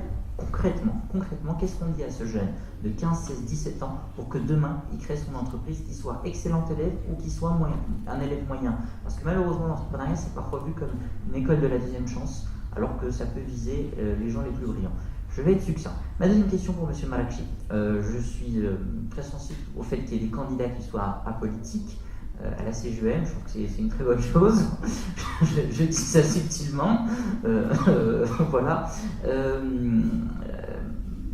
Moi aussi, j'ai eu malheureusement, il n'y a aucun chef d'entreprise qui licencie aujourd'hui je le dis en le faisant avec plaisir, c'est toujours quelque chose de très douloureux et moi j'ai dû à le faire, c'est toujours un déchirement et il ne faut pas croire que, même en payant toutes les indemnités dont vous avez parlé, c'est quelque chose qui est quand même très difficile. Mais concrètement, vous, ce que vous préconisez, c'est un assouplissement du Code du travail. C'est un assouplissement du Code du travail, donc c'est pouvoir licencier les gens plus facilement. Pour dire ça plus poliment, donc d'aller dans un modèle de flexi-sécurité. Très bien. C'est un petit peu votre programme. Mais est-ce qu'en échange, vous êtes prêt donc s'il y a un droit du travail qui vous donne cette flexi-sécurité, à payer davantage de cotisations patronales pour qu'en échange, la personne qui se retrouve au chômage ait droit à des minima sociaux, ce qu'on retrouve en France, au Canada, etc., à des filets minimums. Donc on vous donne cette flexi-sécurité, vous pouvez licencier plus facilement, soit parce qu'économiquement ça ne va pas, soit tout simplement parce qu'avec le collaborateur c'est compliqué, et ça on peut le comprendre, mais ce qu'en échange, vous donnez un geste de bonne volonté dans l'autre sens en garantissant ces minima sociaux. Voilà, merci.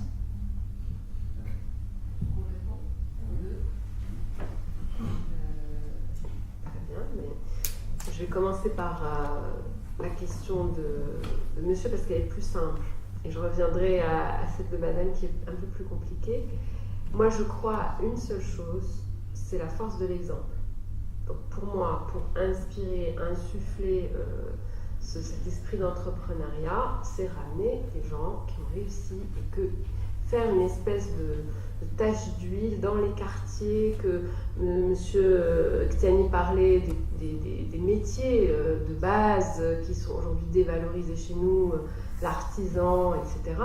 Moi, je crois beaucoup à la valeur de l'exemple et j'aime pas les clichés, mais souvent au Maroc, on dit on fait comme le voisin. En fait, il y a celui qui ouvre le café, il réussit bien en ouvrant un café. Moi, je crois à une vaste campagne de... Comment on va appeler ça ?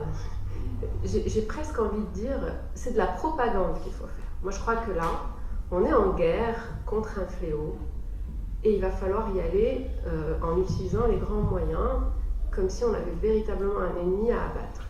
Et il me semble qu'aujourd'hui, il faut y aller à coup de propagande et insuffler le positivisme, cette aversion au risque, essayer de se détoxifier de ce truc-là.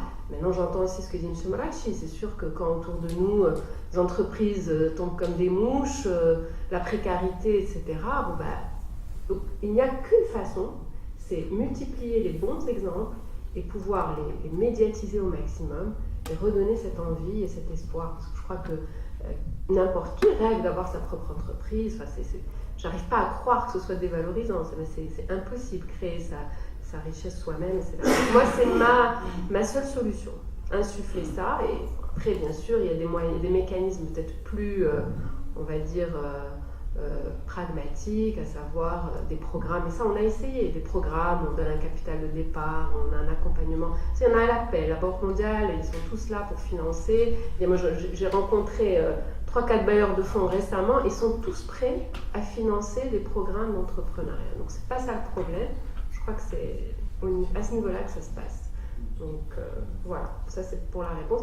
Bon, quelle priorité moi j'aurais commencé par des actions locales en fait. Là aussi, je pense qu'on est chacun sur son registre. Moi je crois qu'il faut aller sortir du désespoir. On parle de ces mythes qui sont, je crois qu'il y avait un chiffre de 2,5 millions. Après, si on compte, parce que ce que vous disiez d'ailleurs à très juste titre en ouvrant la séance, c'est que la notion d'emploi, il y a à boire et à manger là-dedans. Sachez que dans les emplois, il y a des emplois non rémunérés. Moi, je ne sais pas ce que c'est un emploi non rémunéré, mais ça existe. HCP a cette nomenclature dans sa définition.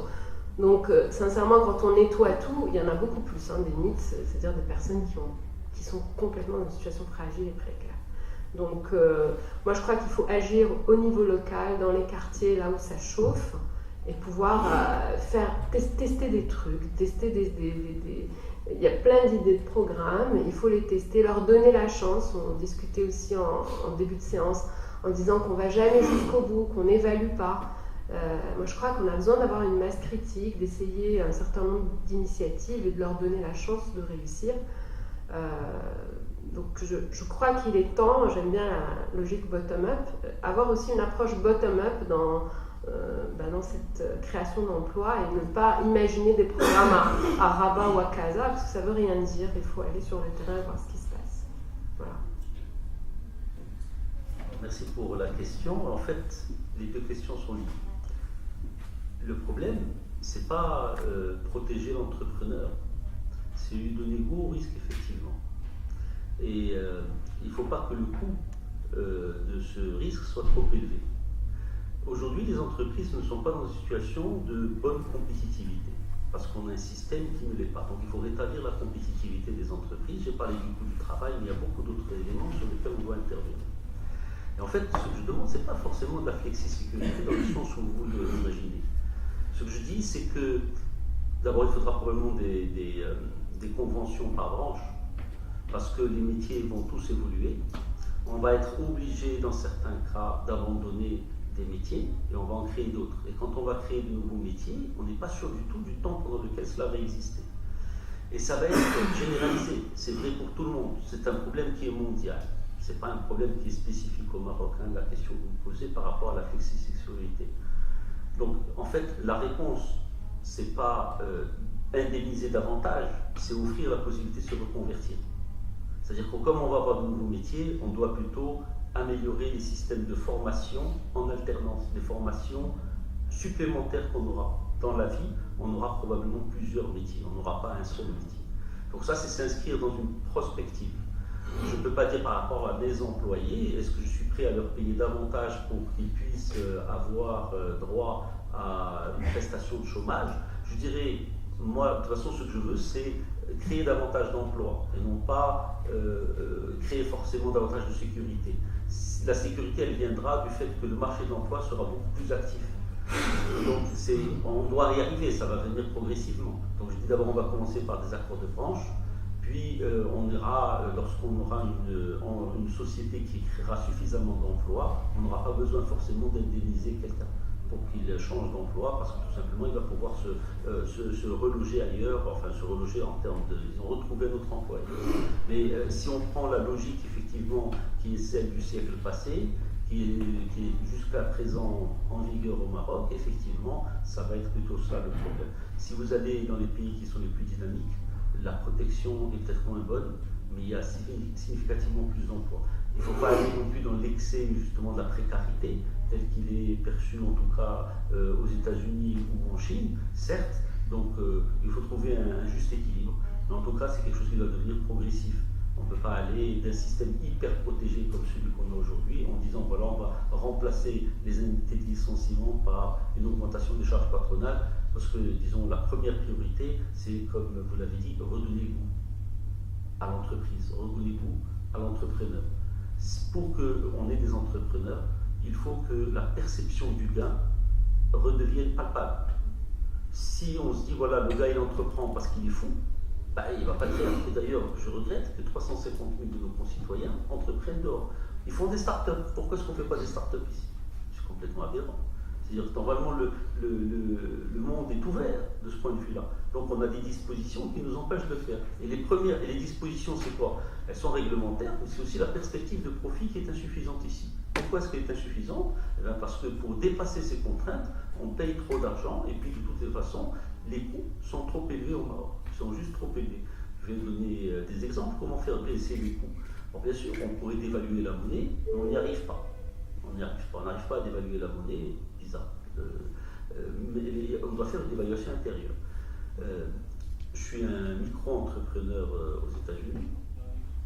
J'ai une entreprise qui distribue mes chewing-gums que je fabrique ici. Et j'ai un fournisseur qui est basé à Geneva, dans l'Illinois, dans la banlieue sud de Chicago. Et il y a une zone industrielle qui est absolument magnifique. Une zone industrielle, il y a un golf et il y a un aéroclub.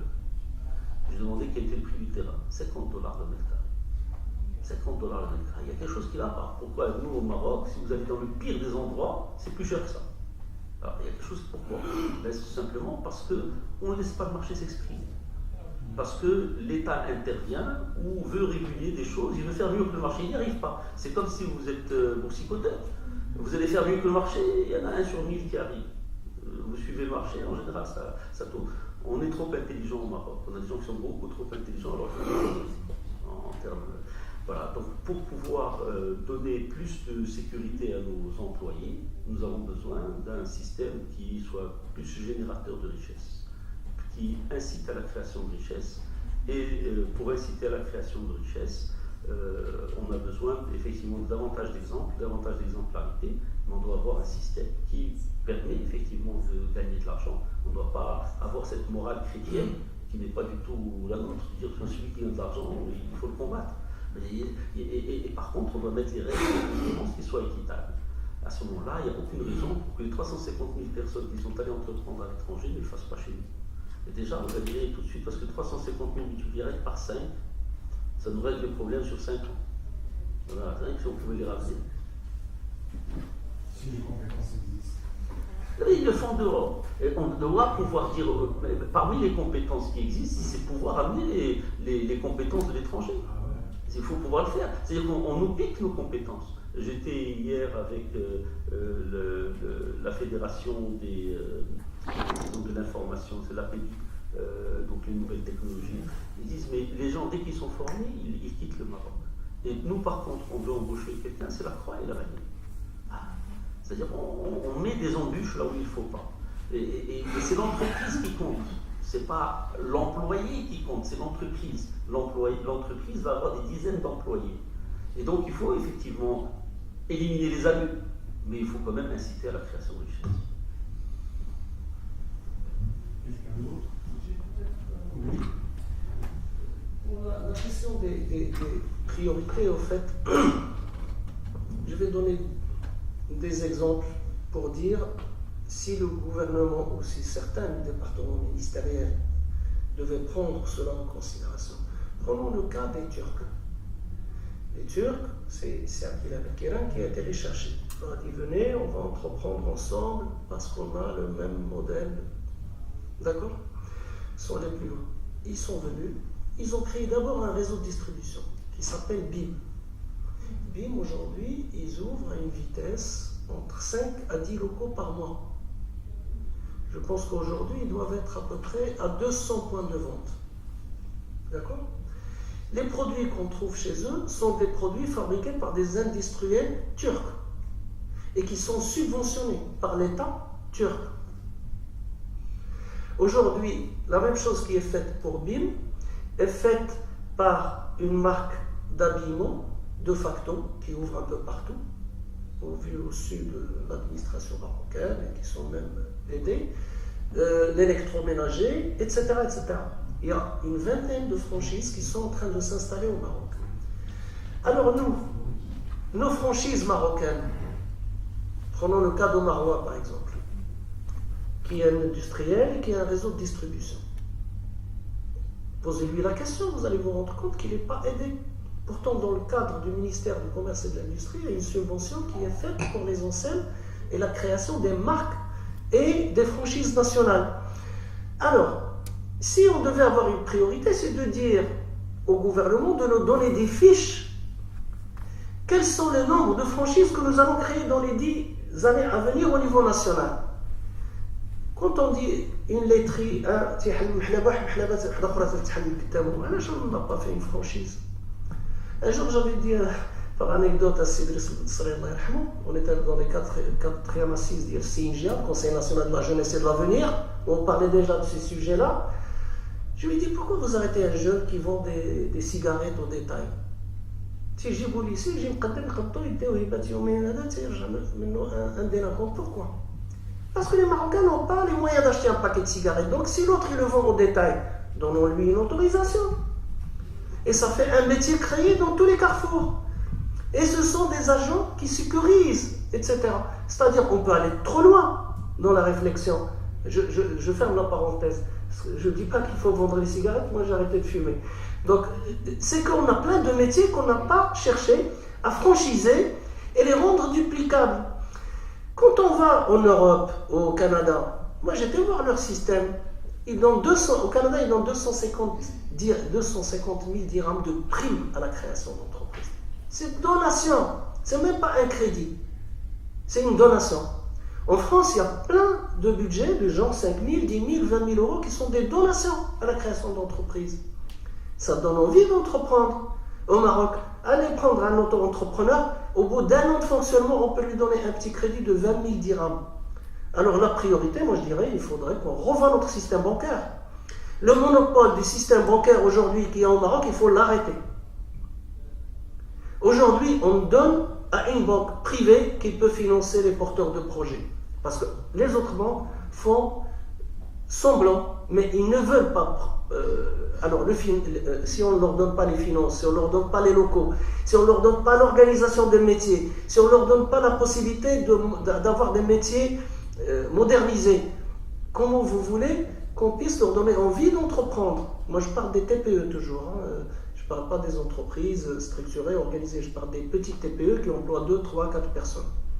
Et donc, la problématique, elle est, s'il fallait prioriser, de pousser le gouvernement, de pousser certains départements ministériels à nous mettre des programmes concrets et de non pas laisser les ONG et les associations faire le travail que le gouvernement devrait faire et que devraient faire nos chambres de commerce et d'industrie qui ont des salariés on se demande d'ailleurs ce qu'ils sont en train de faire, ces chambres de commerce et d'industrie.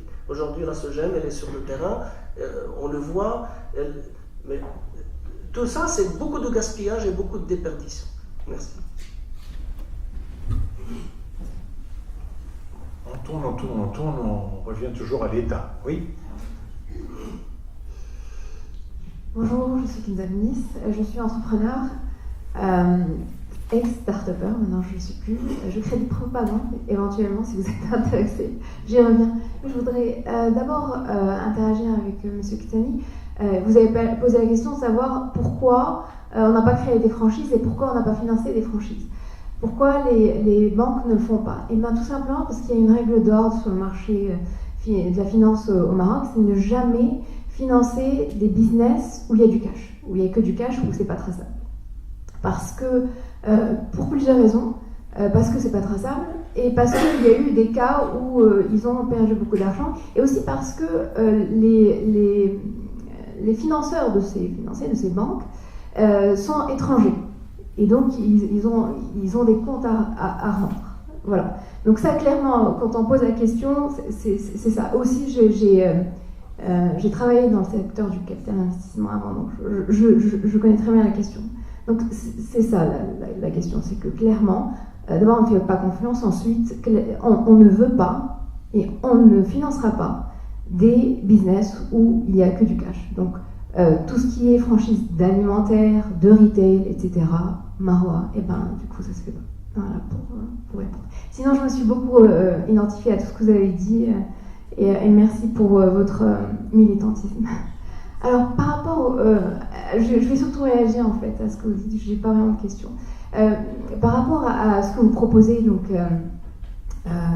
promouvoir des success stories pour promouvoir la positivité, vous avez parlé de combattre un ennemi. Est-ce que vous pouvez le nommer? Peut-on mettre le doigt dessus et attaquer le problème à la source? Est-ce que vous pouvez faire ça? Donc je vous laisserai répondre. Et by the way, moi j'ai aussi un blog entrepreneur qui s'appelle Entrepreneur Talk où je fais ça. Clairement, j'interviewe des success stories et clairement, oui, je pense que ça fait beaucoup de bien et les gens en ont besoin. Quand je rencontre des gens qui les regardent, on me dit que j'ai téléchargé plein d'interviews, je l'ai vu énormément de fois. Les gens ont soif de ça. Donc oui, il y a même un besoin de ça, effectivement. J'ai interviewé notamment Monsieur Ismaël Douili, j'hésite toujours entre elles, j'étais interviewée les deux. Donc Ismaël Douili par rapport à la banque, et je lui ai posé la question, même si je connaissais la réponse, effectivement, il a dit ça, enfin, il a confirmé ce que je viens de vous dire. Voilà, et donc, par rapport à votre question, vous disiez, ok, pourquoi il n'y a pas de start-up au Maroc? Pour plusieurs raisons. Il y a beaucoup de dysfonctionnements, il y a d'abord un problème de marché, il y a un problème de taille. Physiquement, on le voit sur la carte marocaine, le Maroc est un pays qui a des frontières tracées à la règle, c'est un pays qui a été amputé jusqu'à aujourd'hui. Les traces du colonialisme sont là. Et donc, le Maroc, quelque part, là je fais de la politique, est amputé de consommateurs. Bon, c'est un peu offensif ce que je dis, mais clairement, donc, pour rester objectif, le marché est petit et le marché n'a pas de pouvoir d'achat, il est price sensitive. Ensuite, il y a toutes ces politiques dont vous parliez, et puis surtout, il y a aussi des oligopoles. Alors, je vais m'arrêter à ça et je vais vous poser la question. Clairement, aujourd'hui, le marché marocain, les entreprises marocaines, les entrepreneurs marocains souffrent de ce fléau qui est les oligopoles au Maroc. Est-ce que dans votre programme, vous prévoyez, je sais déjà que non, enfin, je vous pose la question et... mais en tout cas, je vais m'intéresser à votre réponse, je vais voir comment vous allez répondre. Parce que je dis non parce que tout le monde sait que les oligopoles sont liés au pouvoir, donc c'est un peu compliqué de les démonter, mais je vous pose la question. Dans votre programme, prévoyez-vous une initiative de démantèlement des oligopoles au Maroc? Et alors, tant que je me suis mouillée, et puis j'ai beaucoup parlé, donc je vais continuer à parler. Baraka, et là ça fait Baraka.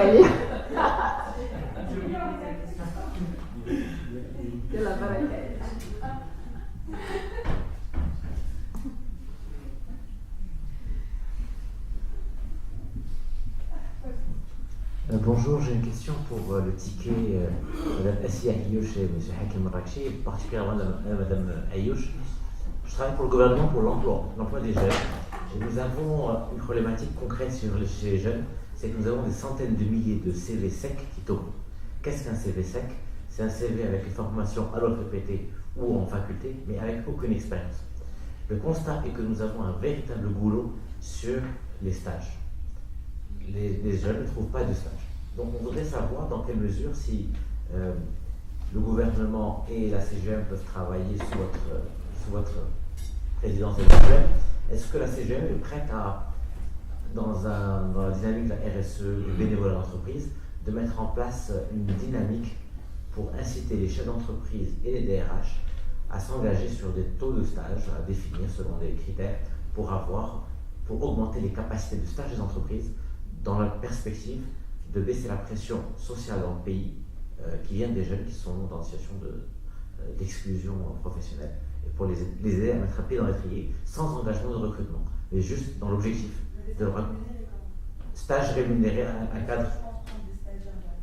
Non, dans un cadre effectivement rémunéré avec un décret de loi, quelque chose d'opposable avec une rémunération exonérée évidemment.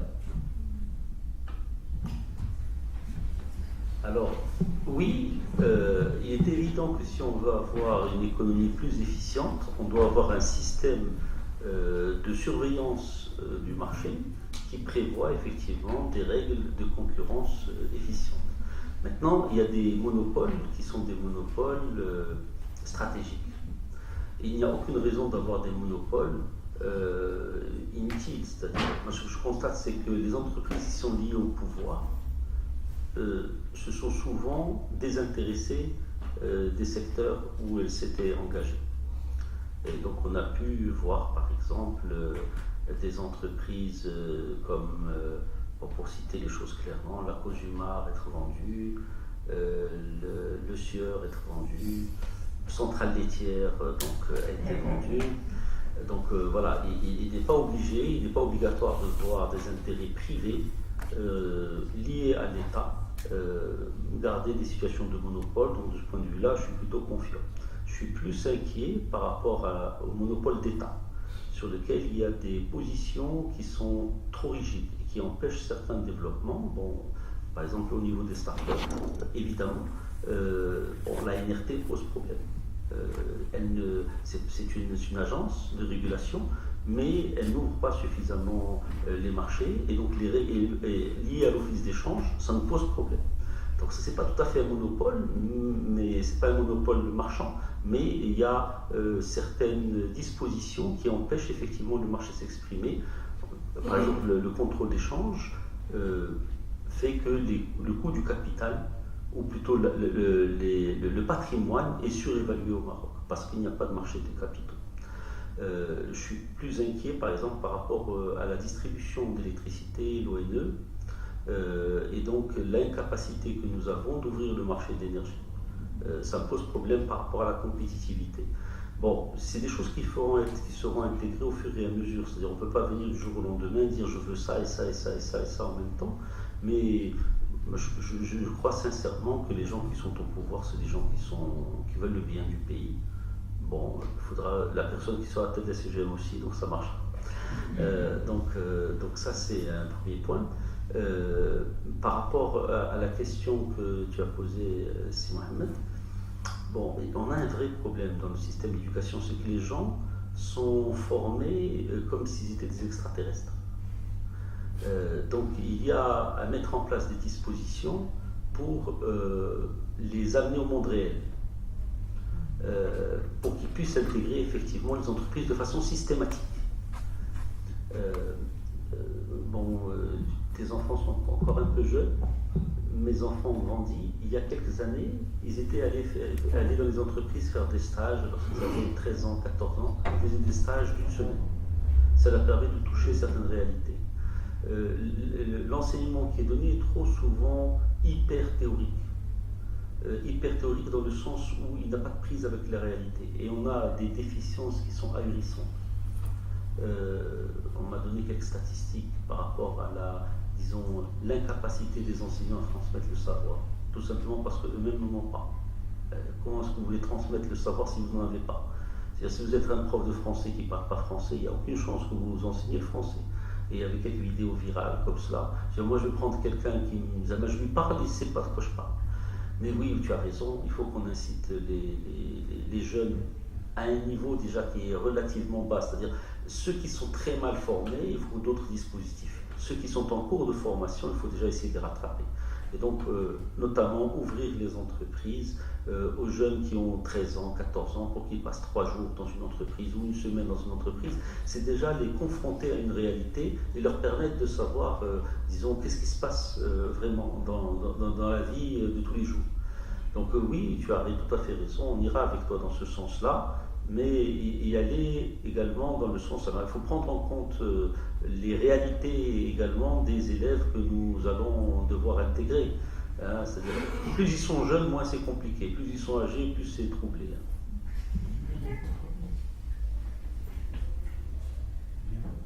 Je vais peut-être donner le nom de l'ennemi. En fait, j'ai dit un ennemi, mais il y en a plusieurs. Je pense que le premier, c'est peut-être le manque de self-estime. Je crois qu'il y a... Bon, ça coûte pas grand-chose.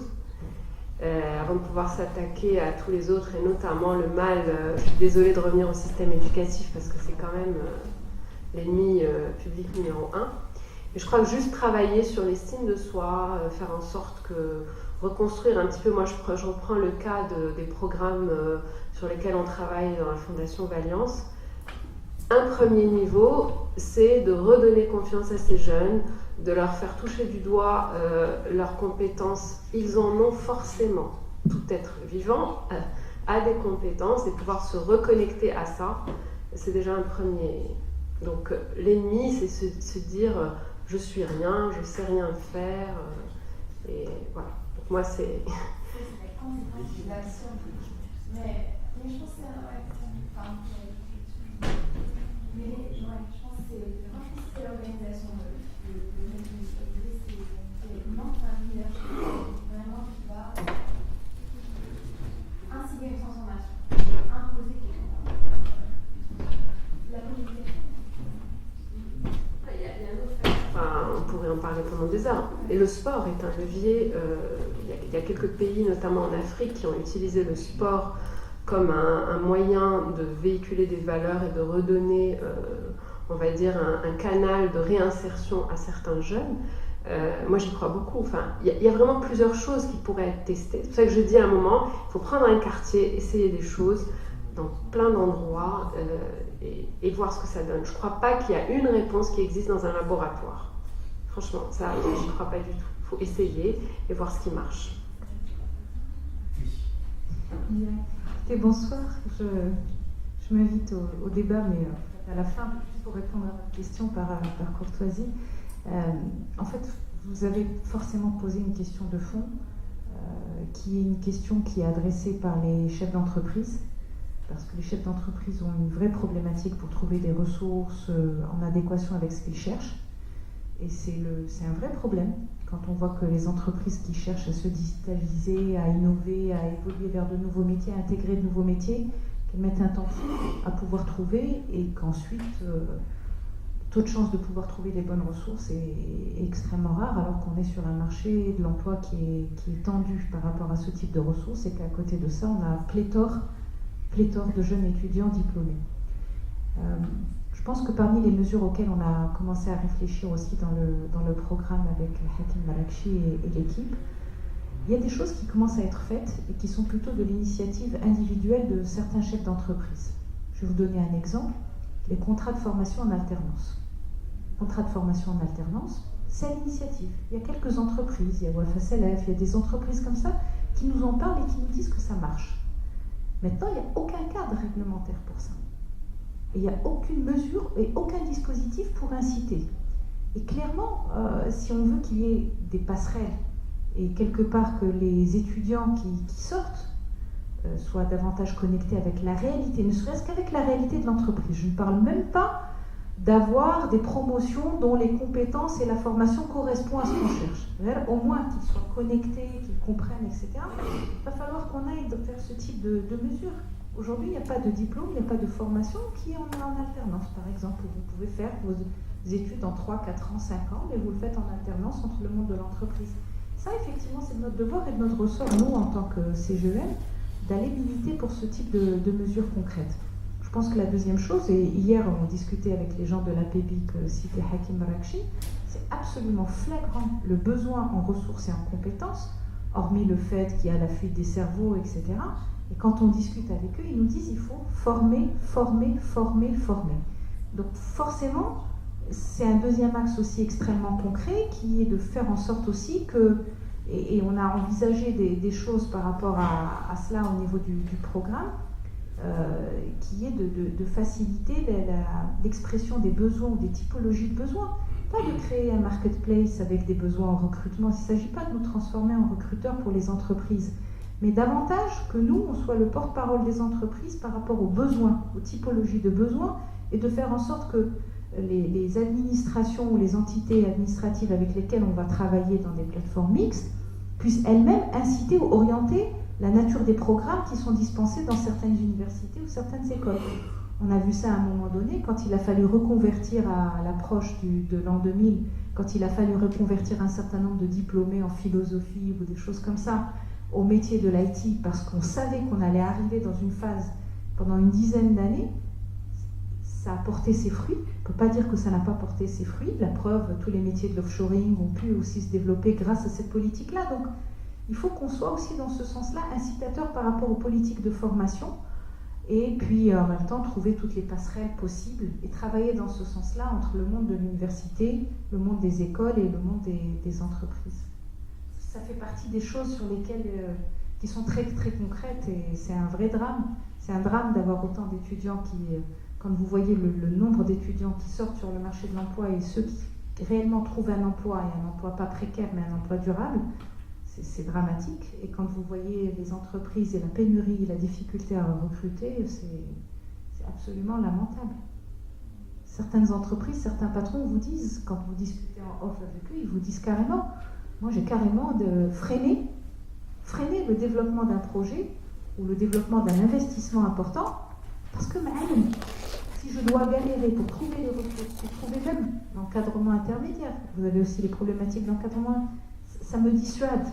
Et encore une fois, quand on parle de libérer l'entreprise au-delà du slogan, c'est qu'il y a un certain nombre de choses aujourd'hui, d'éléments dans la conjoncture et dans l'environnement dans lequel on est, qui sont complètement dissuasifs, de fait, qui sont dissuasifs par la force des choses. Donc, merci pour votre question. Bien. Merci.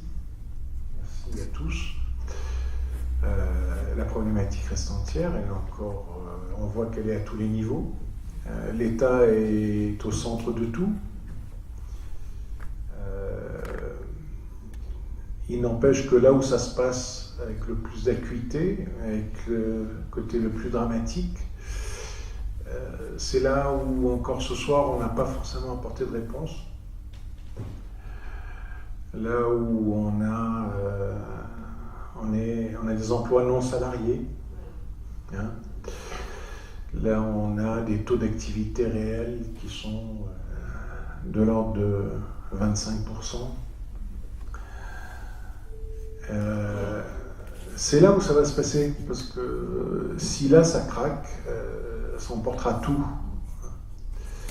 Et le fait de voir que même dans les entreprises les plus structurées, là où ça fonctionne, il y a autant de problèmes par rapport au capital humain, c'est un vaste chantier. C'est intéressant. Il y a eu des propositions intéressantes ce soir, ça c'est clair. On s'en inspirera dans ce qu'on proposera à qui de droit en temps voulu. Je vous remercie franchement parce qu'en plus il n'y avait pas grand monde ce soir.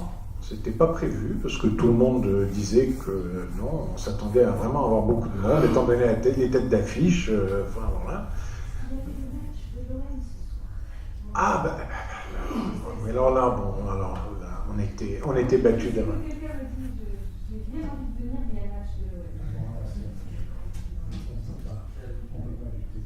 On ne peut pas lutter contre ça, c'est pas possible. En tout cas, merci.